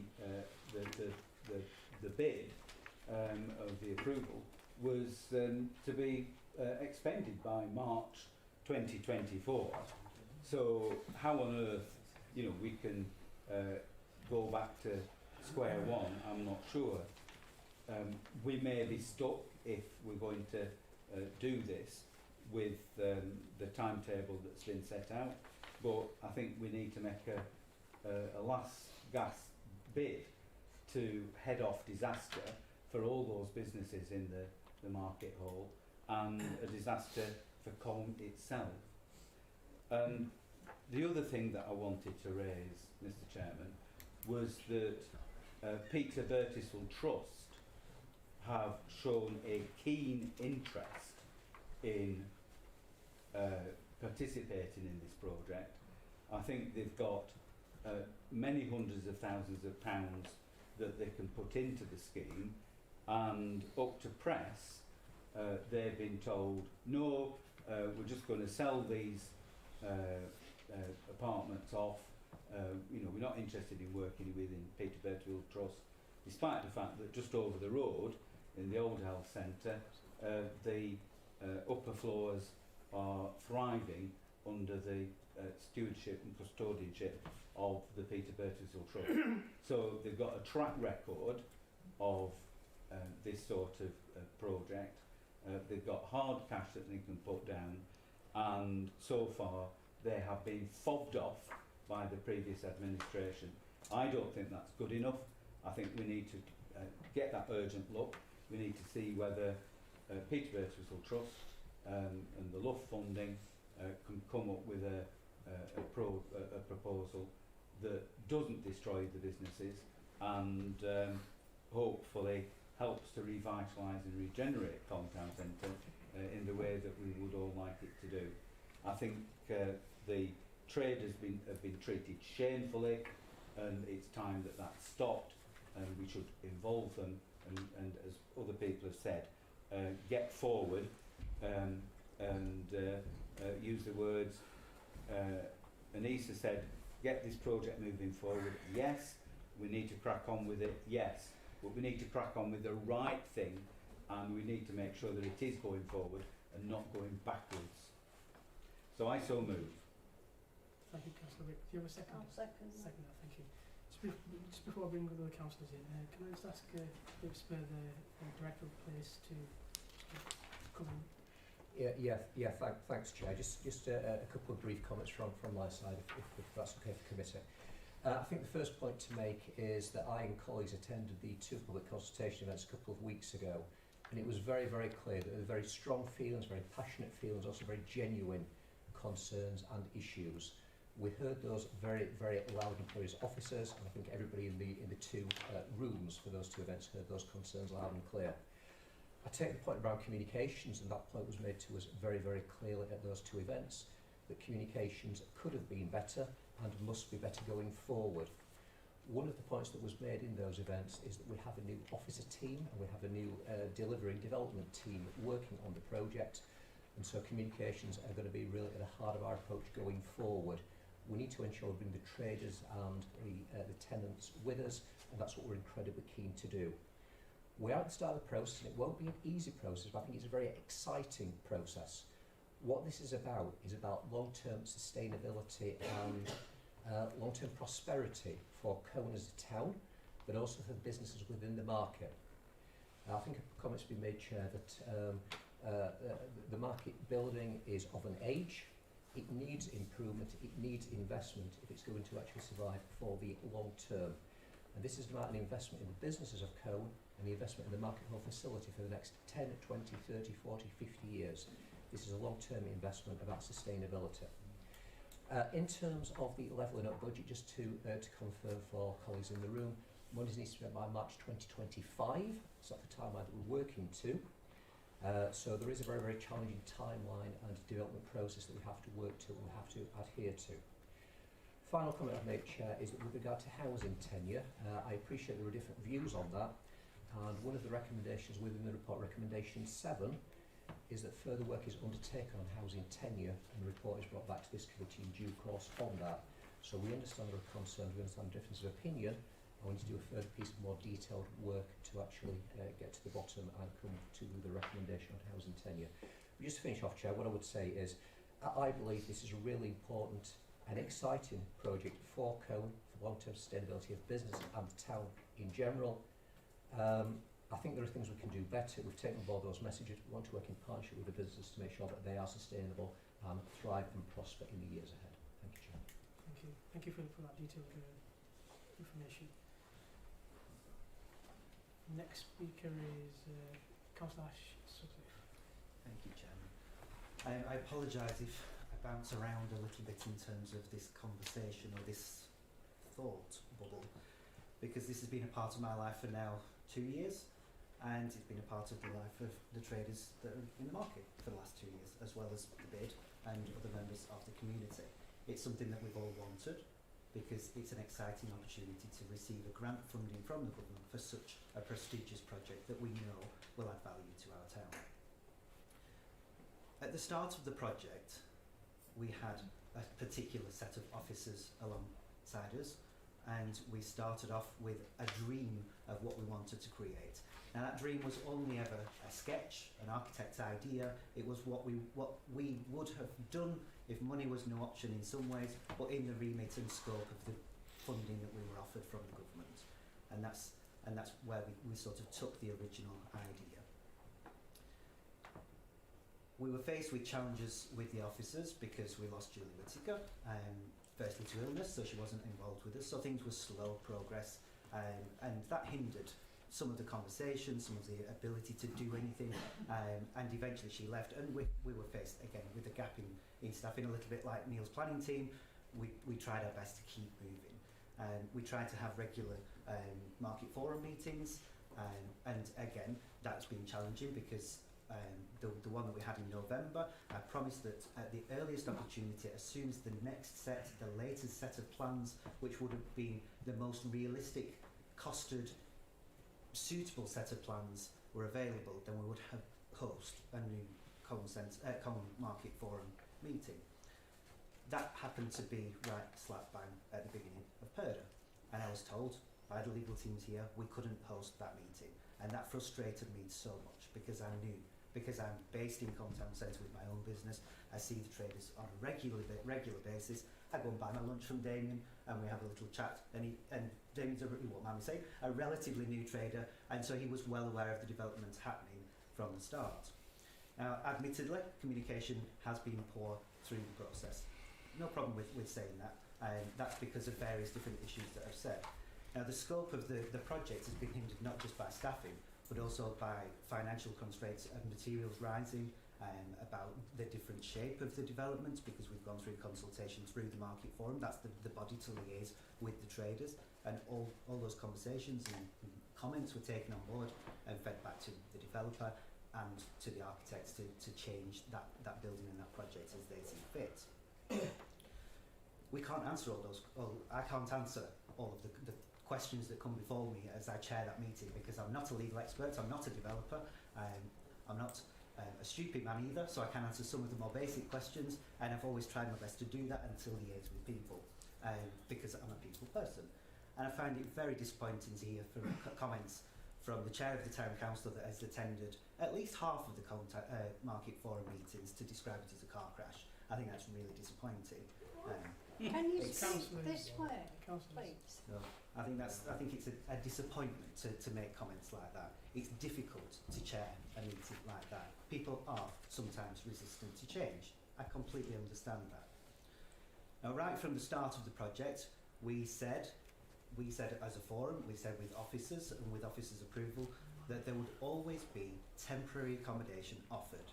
Now, the original comment was we will try and find a suitable space. If that wasn't available, we will build a temporary structure to house market traders. That's what we wanted to do. There were comments about storage containers because it works elsewhere in the country. If you go down to Shoreditch, you've got Box Park. It works really well there. I don't think that would have been right for Colne, and I've been very honest about that. A temporary structure of some description would have been a good alternative.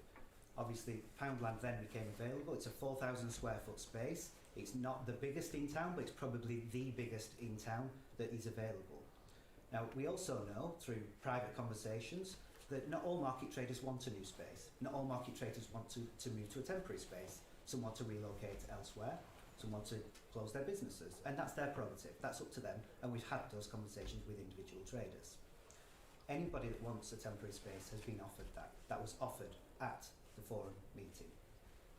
So, because of the gap in staffing, because of the change in scope of the project, there's been a lot of rumour and misinformation that's filled that gap. I was absolutely delighted to see Philip put in place and also Richard Savory as our consultant, because we can start to iron out some of the detail, start to get some answers to the questions that are really bothering people. I am a business owner, I understand that to move your business is difficult. You make roots, but it's also not impossible to move your business and stay and thrive as well. And actually it keeps you on your toes as a business. I've moved my premises 3 times for various different reasons, and every time it's given me different challenges and upped my business. So going forward, what do we want to do? We want to move forward. We want to submit the planning application as we see it. There is some detail that needs ironing out, but that's it. It's detail. It's small things, really, in terms of relocation and which way the doors open, some of the things like that. I know there's been concerns about siting of particular stalls. There's been concern about Granny's Kitchen. I know Councillor Lord raised that particular stall. They claim to not know about the redevelopment, which I do find surprising. I'm not saying they didn't know. That's not up to me to say that. But I find it surprising that this is a conversation we've been having for 2 years now, and every single stallholder's been written to, every single stallholder's been visited, including by the market manager. So every stallholder should know the parameters of this redevelopment. And it is a major redevelopment. It's not a lick of pain. That won't be enough to change and secure the future of this building. Now we see just down the road in Nelson, you've got your Nelson Town Deal money, and that's wonderful. I've seen how that's being delivered by the Town Deal Board, and also the problems that you've had with Pendle Rise. I feel that there's some sort of similarities here with the problems that Nelson's experiencing there, that Colne are having too. But it's good to see something inside. I think we need to move ahead. I think that the problems are more about detail. I think there is general support for the overall concept, and this is more than the figures that you see on the page as well. We do also have offers from the County Council about public realm works. In the figure of around about £500,000 has been offered in support of that, and if we don't move forward with that, we also risk losing that support as well. Colne Market will always be very important to Colne. It's a figurehead for the town, as Anissa said. 1120, it's a market. Since 1120, it's been a market town. And the reason that we want to do this, and the reason that we're also passionate about it, is because we want a market for as many years into the future as possible. That's why we're all so passionate about it. So I ask colleagues, please, to move forward with this. Let's get the planning application submitted. Colne Town Council are a statutory consultee on that application. Councillor Sarah Coleman-Price is on Colne Town Council and sits on the Market Forum. So there is already liaison between the two bodies. And Mary Thomas does also sit on, I believe she's a co-optee in the official terminology of the forum. So I don't think there's any need for another working group that will only make more delay in the project. We're already on a tight timeline. We've already had delays. We don't need any more. So I ask you to move this forward. Thank you. Thank you. Sarah, thank you, Sarah. Going first. I just want to say that great minds think alike. Councillor David Whip said, why don't you just build on the bus station and then we don't close the market and the market traders move forward in basically a day and there's no disruption. And that was Tim Webber's #1 first idea. So we were all like, oh, this sounds excellent. We don't close the market, we build a new market adjacent to it, then we close the market. Excellent. However, then there was a massive increase in building costs and building prices and wages, and Ash and I were absolutely devastated because the new market that was next to the old market that wouldn't have caused any disruption was more beautiful and more special and more cone than the market that we've got. And we were beside ourselves, frankly, weren't we? Nearly tearful when we heard that there wasn't the money to build the new market. All we could do was try to achieve the goals that we set out at our first kick-off meeting, to which Dorothy Lord was invited, and these were these. Public lavatories accessible when the market is shut. A larger area of public realm for events. More light in the market. Active shopping frontages on Swancroft, now called Market Street, so that road has shops down both sides. A flexible space in the middle, so there can be big stalls and little stalls. And at the front, spilling out onto a series of bifold doors to make it open and obvious, a food hall and a food court, because we know that food drives footfall into traditional markets. We've seen it in other places, and that's what we wanted to replicate in Combe. So we were devastated that we had to stick with the old building, trying to take positives out of the fact that reuse of buildings is a greener thing to do, and we're seeking to make this building greener through insulation. So we said, okay, what can we afford? What can we do? And the design that's in front of you is the very, very, very best that we can afford with the money that we've got, including, as far as I understood it, the 1.5 million of the private flat sales, which pays for the 4.8 million of the market. Remember, we only have just over 3 million for this whole project. I totally agree that all of the delay and unfortunate hiatus has caused worry for the market traders. We want to keep those market traders engaged in the market. It's been a series of unfortunate events. What were the spiralling costs with an ill officer? But now we've got a team, and Richard Savoury has done this before in other places. So we explained at the meeting all of this minutiae, all of the details about fridges and freezers and water and electricity. They will strive. I can tell. I've only known Philip Spur for a couple of months, but I can see he's missed a detail. And it wasn't just Poundland people were offered. They were offered space in Richmond Court, which is just directly across the road, and they were offered space in Shackleton Hall. So there are various options for people. I'm sorry if you didn't hear that. That was really clearly said at the meeting, that there were different options. And some people have decided to fledge the nest. So Carol Delhi has decided to go and do, what's it called, Creations? The shop that she's gone to? Yeah. So she's decided to go to a shop in Combe. So Combe has gained an extra shop on the high street that's a deli. But we plan very, very strongly and really, really hope that all of those traditional market traders will stick with us. You can't make an omelette without breaking eggs. And it is unfortunate that we can't have a brand new, shiny flagship building next to the old market. But we are assured by the builders that there's no way that they can do this major building work that involves redevelopment of the storage, new roof, new electrics, new floors. There's no way that they can do this with the market traders in situ. So I totally get that oh my goodness, what a disruption. but we have to do it for the good of the town. And just in closing, I spent time with Philip last week at the public consultation, and we did have a couple of traders cross about the non-solid details that have not yet been worked out. But we had dozens of Coners who were passing by, saw something happening, said, oh, what's this? Oh, this looks nice. Oh, food across the front, public lavatories. I've been banging on about this for years. One lady said, I don't come to Cone now, I can never really be sure. I've always wanted public lavatories. People go, oh, the public lavatories. There was so much buzz around the glass box.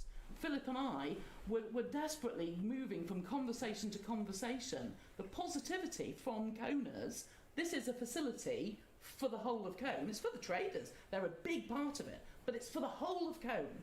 So there's lots of positivity of this £3 million, and we are assured by Pearl together that this is the best bang for our buck. And they are the property experts. We have to go with that assurance, in my view. I really do think we should move the planning application forward. I'd be interested to hear what Philip Spur thinks in terms of whether another month is important to him or not. But it's the minutiae, it's the reassurance, it's the space, it's the interim arrangements. That's what people want to hear, not whether we have Corten steel or we have bifold doors or we have so many trees across the frontage. Philip, may I ask? Can I speak in Councillor Aziz on it, and then I think... Sorry, there was a comment about... No, it's okay, go ahead. Sorry, Doc, did you say my name? No. Oh, sorry, apologies, yeah. I think it's fair to say schemes of this nature, large development schemes, not just here in Pendle, across the country, are facing some real challenges. And I think that's quite normal in the difficult circumstances in terms of the scale of the projects themselves, and also in terms of the spiralling costs getting out of hand. So I think there have been some challenges. In terms of the traders, I totally accept from the first trader that he was worried and really concerned about what was happening and about his particular future, and I'm sure some other traders feel that way.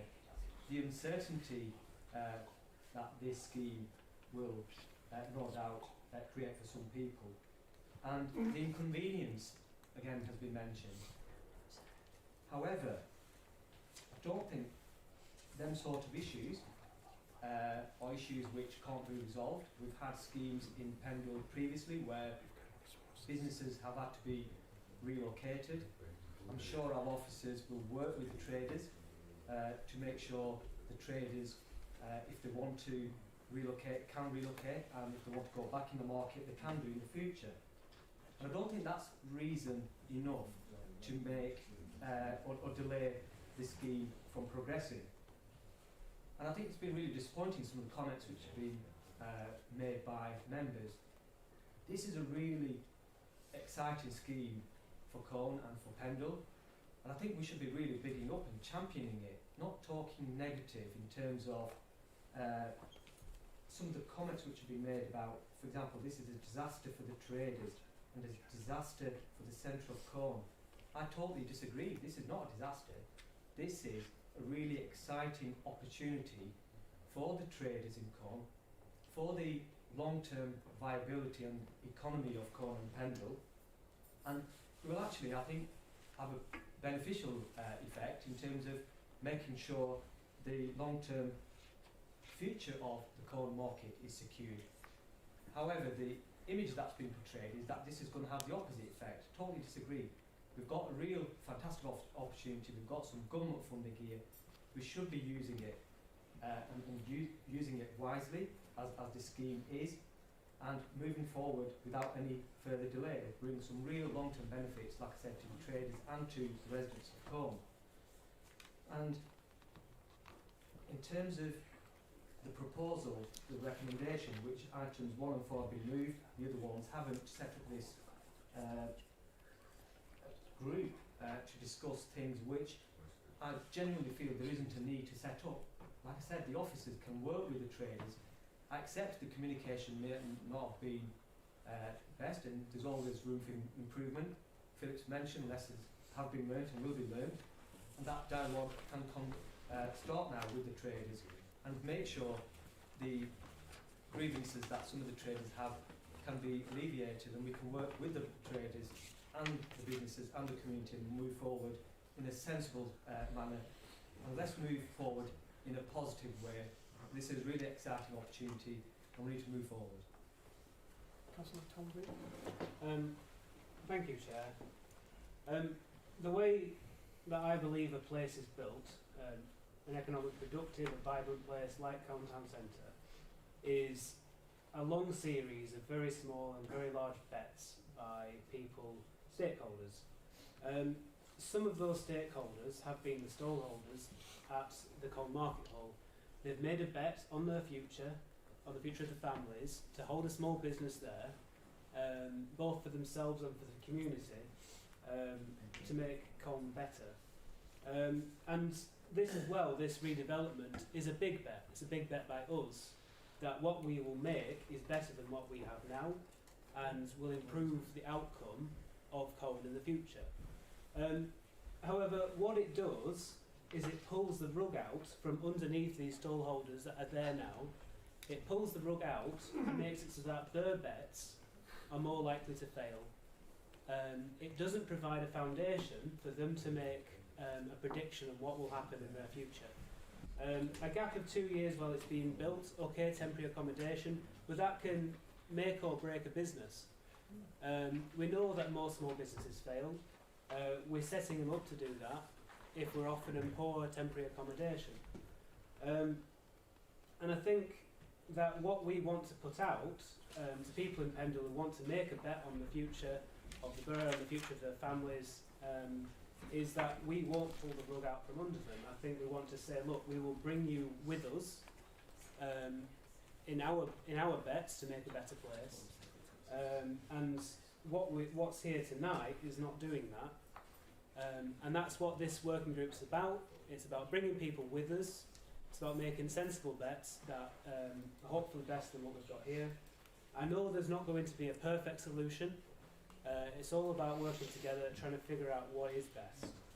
So I'd support the motion on the table. And thank you for your time, Chair. Thank you. Can I ask Philip to just come in and Yeah, make yeah. some comments? Can I just make a comment? Is it Just- all right? No, you won't. Just let Philip come in and then you can come in. Yeah, thank you, Chair. Through yourself, just to come back and answer Councillor Price's question. Quite simply, can the scheme and the development programme bear a 1 month delay? Yes, it probably can, in all honesty. What I would say, though, is that when we did the consultation, the vast majority of comments that we heard were very much in support and in favour of the physical build, the physical envelope, the physical development, which is one of the drivers around the current timeline around the planning application.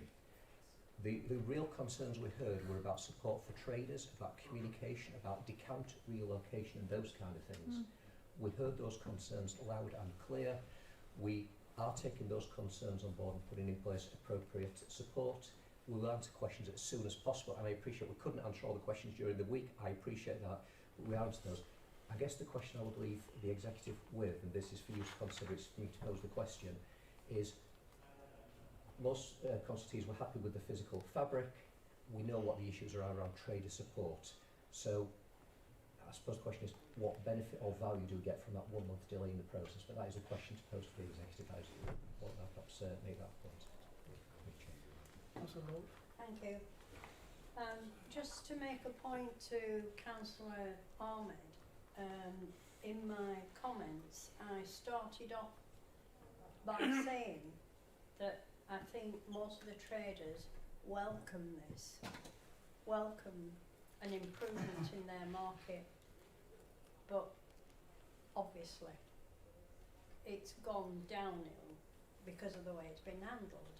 But I don't think anybody is against any change. Well, they are, but for an improvement point of view on the market, I know they welcome that, but they want it to be, or they want to be treated fairly. Thank you. Okay, two final speakers. Councillor David first. Well, I wanted to sum up, if I could, remove Okay. the process. Just final speaker before you come in. Councillor David Corbyn first. Thank you, Chairman. Yeah, it's just to echo some of the points made in the fact that I think what we've now got is everyone's eyes are opened, and I think Philip and his economic development team are aware of what's been done and what's been successful and what people like, and therefore they're going to, the aim of these recommendations is to press ahead with that. You know, we need to move on these big projects. The one that Cone's got, Pendle Rise is moving along quite nicely as well. They've all had their issues with construction costs and everything, and they've all had to have compromises and decisions along the way. I think the feedback from the market traders, the minutiae, the detail there, that's in those recommendations to sort those problems out, figure out the best way forward. I think, to be perfectly honest as well, let's not regard it as just the market on its own. That's the building. The people are within it, and we want to make sure, I think as Dorothy mentioned, the numbers go up and down and up and down. One fact I remember though is that market loses £100,000 a year, and that means even if it's full of traders, it still loses money, and that's because it's a building in a parlous condition. So it's poor to run, the rents are not right, the costs are too much, the whole thing loses money. Look what happened to Nelson Market. Nelson Market was losing that kind of money, and they closed it. This is not what we want for Pendle, for Cone as well. So therefore we've got to keep this market going, keep it alive, give it a new life, a 50-year life with a brand new facility. We'd love it to have been a brand new building on the bus station. That may be where phase 2 of number 10 comes in there. But I think I urge councillors to move ahead with the recommendations as originally set out. There is a focus on the issues that there are, and there is a way to solve those, working with the traders, those that wish to continue their businesses. It's a way to do it. I believe every single trader is on a very short-term lease anyway, so therefore they've got flexibility to make the decisions about whether they want to be part of the journey and whether they want to be part of Cone Town. It's the whole town. The bid represents over 300 businesses, as we'll hear on the next item on the agenda, and it's all for the good of the town as a whole. This is going to be a hub in the town, it's going to be a place to come with all the shops around it benefiting as well, and vice versa. So that's the way it should be. The plans, I've not been involved in the plans of the development, but these plans are exciting. This is food hall time, this is exciting time, this is opening up frontages to different aspects and everything. This will be a magnet for people. So I encourage you to please reject the amendment, stay with the original motions, and really get this thing going and get it over the line. Councillor David. Thank you, Chairman. There isn't any amendment. We put a proposal on the table, and we fully expect that that's what's going to be passed. The fact is that a series of Conservative councillors have blamed the officers, they've blamed spiralling costs, they've blamed this, they've blamed that, they've blamed the other, but they're not accepting any of the blame themselves. I accept all of the blame. I said that from the start, and I'm sorry, I said that from the start. Thank you. Was it Councillor Sutcliffe the other day that said the traders have signed their own death warrant? Is that not the case? No, it's not. The traders have signed their own death warrant. Well, I don't think the traders have signed their own death warrant. I think the councillors who, I would say, running this, but I hesitate to use that phrase because it's obviously run everywhere. It's run into the ground. Because this has been a textbook case of how not to do things. It's been shrouded in secrecy. There has not been the involvement with people. There's not been the involvement with Common Town Council. And Councillor Sarah Coburn-Price, and I quote, said, "We are assured by Pearl Together." Now then, I sit on the board of Pearl Together, and I haven't a clue about this project because the board has not discussed it. So how on earth can Councillor Sarah Coburn-Price saying, "We are assured by Pearl Together"? She also said that the bus station proposal was Tim Webber's first suggestion. Well, again, Barnfield are a joint venture partner within Pearl Together. But there hasn't been any discussion. Oh, I have to make a point of clarification here. Really, I do. It was a public meeting of all the Cone councillors, and everybody was invited, including Barnfield, all the Cone councillors, when this was put forward.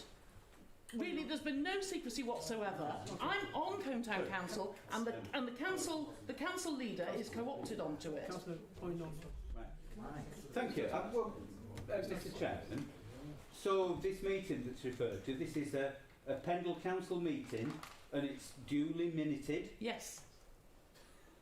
It's a Pendle Council meeting. Yes. Duly minuted. Yes. I'm sorry, I'm not asking Councillor Sarah Coburn-Price. I'm looking over towards Joanne. Because I've not seen any minutes of any such meeting come to any of our executive committees. That's point noted again. Well, secrecy, order of the day. I think if Julie Whittaker is at the meeting taking the minutes, that's not secret. Councillor Sarah Coburn-Price, let Councillor Wick finish. Okay.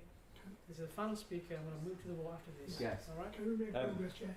Right, Chairman, I do welcome the announcement from Councillor Sutcliffe that Lancashire County Council are going to put £500,000 into public realm improvements in Colne. I would hope that Councillor Sutcliffe will ensure that other parts of Pendle receive such munificence from the County Council in terms of the public realm work that we want in other parts of Pendle as well. And I'm sure that he will assiduously work to make that happen. Chairman, the proposal is to for this working group to urgently consider it, for this to be an inclusive exercise and not shrouded in secrecy, and if, as Councillor Sarah Coburn-Price said, the design in front of you is the very best that we can do, well, fair enough. But we have no idea, because you have kept everybody out, including the traders, of any consideration of what's going forward. You have excluded everybody, and you've just told them. And you talk about communication, and you're talking about, well, just need to sort out a few details. We need to sort out a few details. Can I beg you to make a point of clarification? Mr. Chairman, Mr. Chairman, this is not about a few details. This is going back to fundamentals. And is this the right thing to do? Should we be saying to traders, sorry, but there's not going to be a market hall for 2 years? Will there be any traders left to come back to a market hall in 2 years? Those are the issues that we need to go through, and we need to sort them out. Mr. Chairman, just a point of clarification. Point of clarification, it's a short briefly, one. okay? It is very brief. Go on. Colne Market Forum is a minuted meeting, and therefore it is not shrouded in secrecy. There's been no secret meetings at all, and I take huge umbrage with that. Thank you. Can I ask Councillor Wick, obviously Philip touched on number 7. Would you be happy to, recommendation 7, would you be happy to accept that within your original motion? Well, no, Mr. Chairman, because that presupposes that there'll be a capital receipt from the residential unit. It may well be that the Peter Birtwistle Trust offer is something that would have better way forward. Okay, I'm just going to move that to the vote now. Okay, all those in favour of the recommendation by Councillor Wick? Unanimous. It's carried. Okay, so the next item is Colne Business Improvement District bid. So basically the Colne bid is coming to the end of its first 5 years, 5-year elected term. elected by the businesses in Colne, the bid boundary who pay the levy. The postal election will take place in June, with the ballot closing on the 29th of June. A result will be known in advance of the actual expiry of the bid term at the end of October. If elected, the bid will continue on the same terms as before, the same boundary, the same levy fee structure, to deliver against the same principles: promote, pride, protect and partnership. The bid has done a good job. The purpose of a bid is to fund additional services to a business community, which are not already being delivered by the local authority. The bid therefore adds value by delivering additional services to Colne, which neither the borough nor the town council are in position to fund. I've got one speaker, Lisa McLadry. That's me. Thank you very much. So as I said earlier, I'm the bid manager, so it's my job to run all the projects. I just wanted to name a couple of things that we've done. So we have raised nearly £500,000 over our 5-year term that has been invested directly back into the town through various projects, including promoting the town through social media, press releases, whether they're national or local, and we've done digital media to put a real spotlight on the town. We've organised lots of events, including 2 light festivals. We've got the Super Soapbox Challenge coming up, which we're super excited about. We've done various market days, Christmas activity, and we've done one food festival. We've got another one coming up. We've had 35 shop front grants that have had fresh look of paint, and I think the high street's looking really lovely now, so that's been a really nice project to do.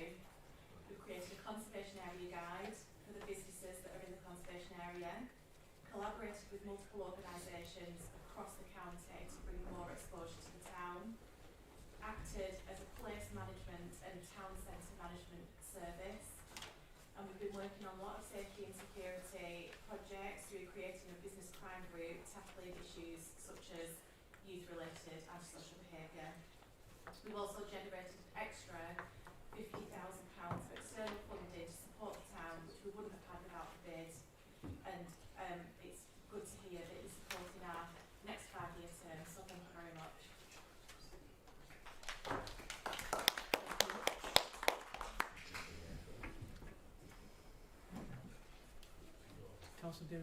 Chairman, I'm happy to support the recommendations. I was involved with Pendle Council facilitating setting up a bid in the first place. I do regret in recent past the politicisation of the organisation, and I think that is not a good thing. And I've just got a question really to the monitoring officer. If a councillor has a property within the bid area, do they not have a prejudicial pecuniary interest in this consideration? Sorry to drop on you, Howard. So do you mean in this meeting? Or This we are considering whether to support a bid. Yes. So a business within the bid has to pay money to the bid. Yes. So if there's a councillor present that has a business within the bid area, have they not got a prejudicial pecuniary interest? they're allowed to be at this meeting, but they're not making a decision on it, are they? Unless it's one of the executive members. Okay. They don't have to. All right, that's fine then. That's fine. Yeah. Okay. So I move the recommendations. Do I second it? I'll second that. I'll second it. So all those in favour of that? That's approved. And the next item is the holiday activities and food on the HGF programme report.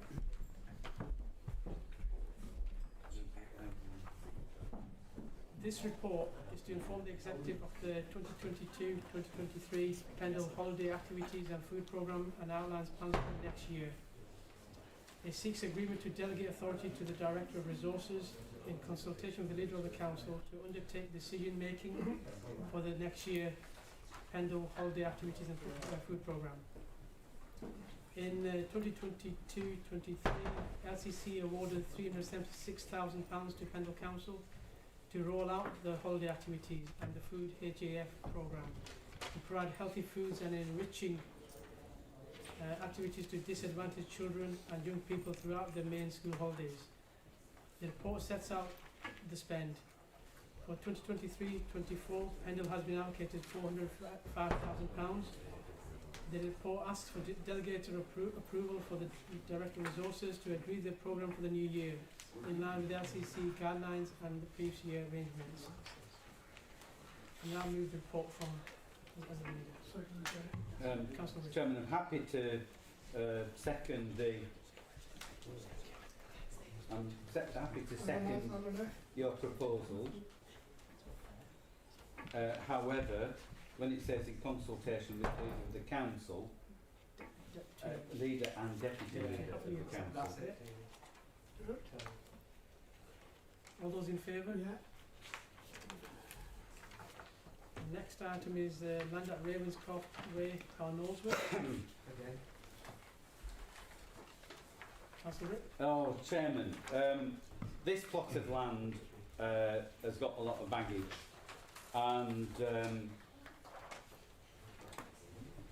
a key issue in terms of its saleability is that it is part of a flood alleviation scheme, and without going into boring detail, some years ago we carried out a scheme to protect properties on Edward Street, and it involves a bund which is on adjacent land, and this acts as a reservoir.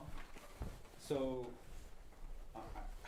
I think this may well be picked up when it goes through the planning process, but it is a big issue, and it may not be that the land is suitable for every sort of use under the sun.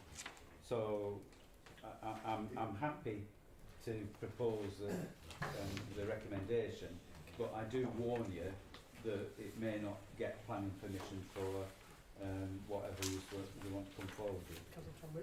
Thank you, Chair. Yeah, just agree with that. I think with the previous use of the site for flooding, I think the best thing would be a covenant, maybe to say, you know, it's got to store the same amount of water as it does during a flooding event for the protection of those properties. I realise there may be an engineering solution for that, and that is usually covered during the planning process. The other thing I would like to point out is there is an unmarked, it's not yet a right-of-way path that pedestrians use through the site, it's not on the map.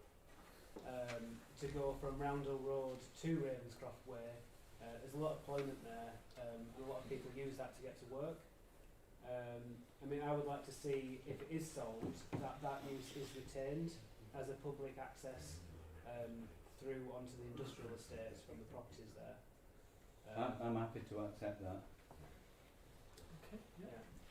All those in favour? Thank you. So the next item is land at Netherfield Road. I've got a speaker on this. Dilshad Khan. I would like to speak on my behalf, if that's okay, please. Yeah, of course. Chairman, thank you. I'll be very brief because I'm conscious that you've had a long meeting. This is the second time that this request has come from Mr. Khan. Last time, if you recollect, it was in June 2021, and the previous administration declined that request at that time because we were told that there was additional funding coming to the town centre. The additional funding bid was made, but the government never gave us that money. So when the officers are saying that it's a strategic site, I would beg to differ that it's not. Mr. Khan's been a long-standing tenant of that premises, has some plans, employs a number of people in the town, and I'm aware that both the Labour and Liberal Democrat colleagues on the Policy and Resources Committee at the time supported the application, but it was rejected by the Conservatives at the time. So I would urge you, Mr. Chairman, to accede to Mr. Khan's request this time, and authorise your officers to negotiate market terms in order to gain a capital receipt for the council. Thank you. Councillor Zaparale. Thank you, Mr. Chairman. Can I move the recommendation I set out? I don't want to repeat what Councillor Iqbal has said. set out in terms of. Sorry, bear with me. I do have some additions. Bear with one or two additions in terms of the legal costs, which are going to be. Councillor Iqbal's nodding. I'll bring it up. To clarify, the Chairman, the recommendation is not to sell it. No. Sorry? The recommendation. No, sorry. I'll adjust my remarks in that case. The recommendation is set out. I appreciate what Councillor Iqbal's highlighted for me again. The recommendation is actually to dispose of this land, make a surplus to requirement. Every business needs security. Mr. Khan has previously made his plea heard to this council.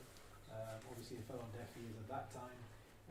If the land is declared surplus, it states there that the sale is to be negotiated. Can we delegate, therefore, subject to, of course, the vote, that the negotiation is dealt with by officers, and that the respective parties also bore their own costs. Because no doubt will be legal costs involved in the transaction. Thank you, Councillor. I'll second that, Chairman. Councillor Aslam. Thank you very much, Mr. Chairman, officers and councillors. A humble request is I've been in the same shoes as this tenant renting a wooden shed right at the bottom of Elm Street. When you're renting, you cannot expect to spend any money on it, and you're thinking when you may be evicted out. So I request to the councillors to put this land in surplus and have a discussion with the tenant to put the best offer, and also I request if there are others in Nelson, we don't want to lose the tenants going somewhere else, say if we don't agree or whatever, they may move to another town. So this is another request I asking you to consider this application and also consider other applications. Let's deal with this one in future. Yeah. Absolutely. Can we move to a vote? So we have Councillor Zafrali moving recommendation to Declare surplus. declare surplus requirement. So all those in favour? All those against? Okay, that's carried. The next item is Greenfields Road in Cole. Move it. Second it. All those in favour? Yeah. All those against? Carried. Okay, representatives to outside bodies. So we need, how many names do we need, Joanne? I take it these are exec members. It's just the relevant portfolio of Okay, just the one. Community said, Yeah. So Pendle Trust will be Anthony, and Community Safety will be Doc.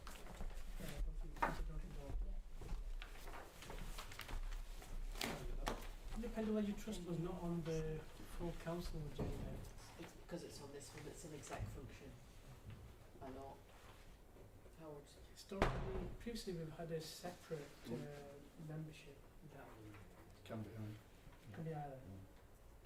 So if we want, I'm just sorry, just a quick query. If we wanted to, if I want to nominate somebody else on Pendle Trust, will I be able to do that? I think you can. So it doesn't have to be an exec member.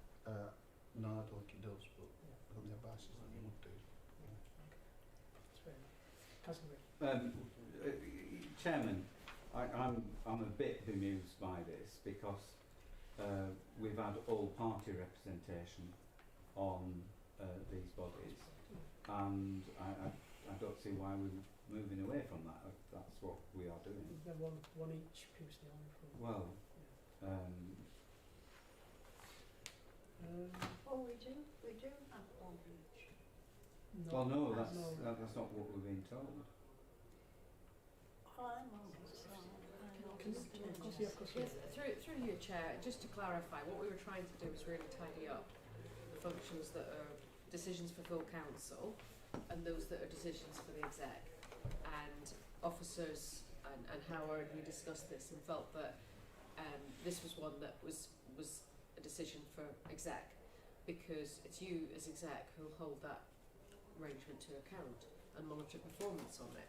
So it would be kind of weird then if you weren't leading on those arrangements. So that is why we thought it would be most appropriate sitting here with yourselves. You as exec can decide to give it to someone else. That's within your gift. So if you want to give it to 111 across the parties, you can make that decision tonight.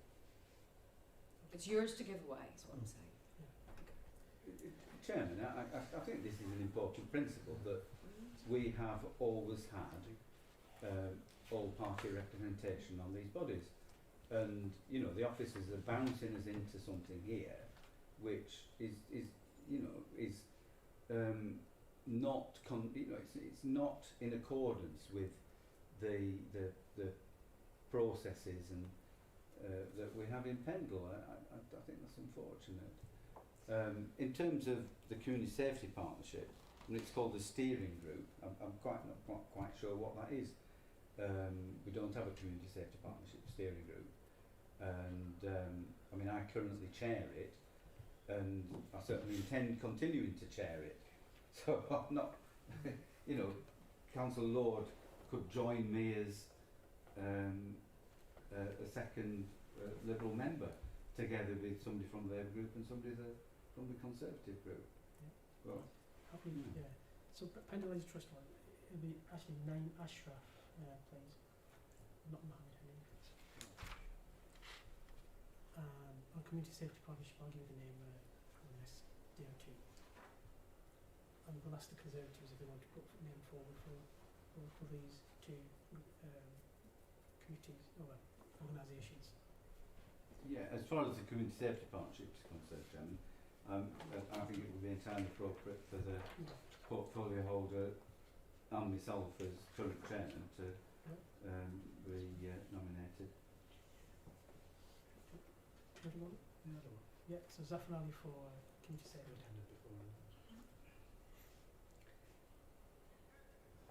Thank you. So next item is the tenders. And then the forward plan. Chairman, on the forward plan, I know that we've got the run-of-the-mill stuff. In terms of the agreement that we made in terms of the shared administration, we highlighted a series of things, and I think it would be appropriate to include reports on those issues at the earliest possible executive meetings. So, for instance, we've got the home energy efficiency, which we were asked to consider by the council, and that was also referred to the overview and scrutiny side. So, could I suggest that we have that within the next 2 meetings? Another aspect of our plan for Pendle was to see how Pendle could help facilitate the provision of youth services across Pendle. I'm aware that a neighbouring authority has been looking at bidding for funding to have youth workers carrying out sessions, and I'd very much like to see whether we could progress that ourselves. So perhaps we could have that at the next meeting. Another one referred from full council, the phase 3 Earby flood alleviation scheme. So I think if we can do that one in the next meeting, that would be great. We agreed that there should be a review of district enforcement and their operations. So perhaps we could have that one within 2 meetings. And another one, Chairman, there was a meeting regarding healthcare facilities in Barnoldswick, and it was said at that meeting that we would be reporting both to the West Craven Area Committee. And Joanne, we have got a note of the meeting that I think has been agreed, so we could take it to the next area committee. But we said we'd bring it back to the executive as well as the area committee, so perhaps we could have that at the next meeting, please. So that's my starter for 10. Thank you. Cool. Thank you very much, everyone. Have a safe journey and yeah. Good night. Well, that went smoothly. It was a bit short.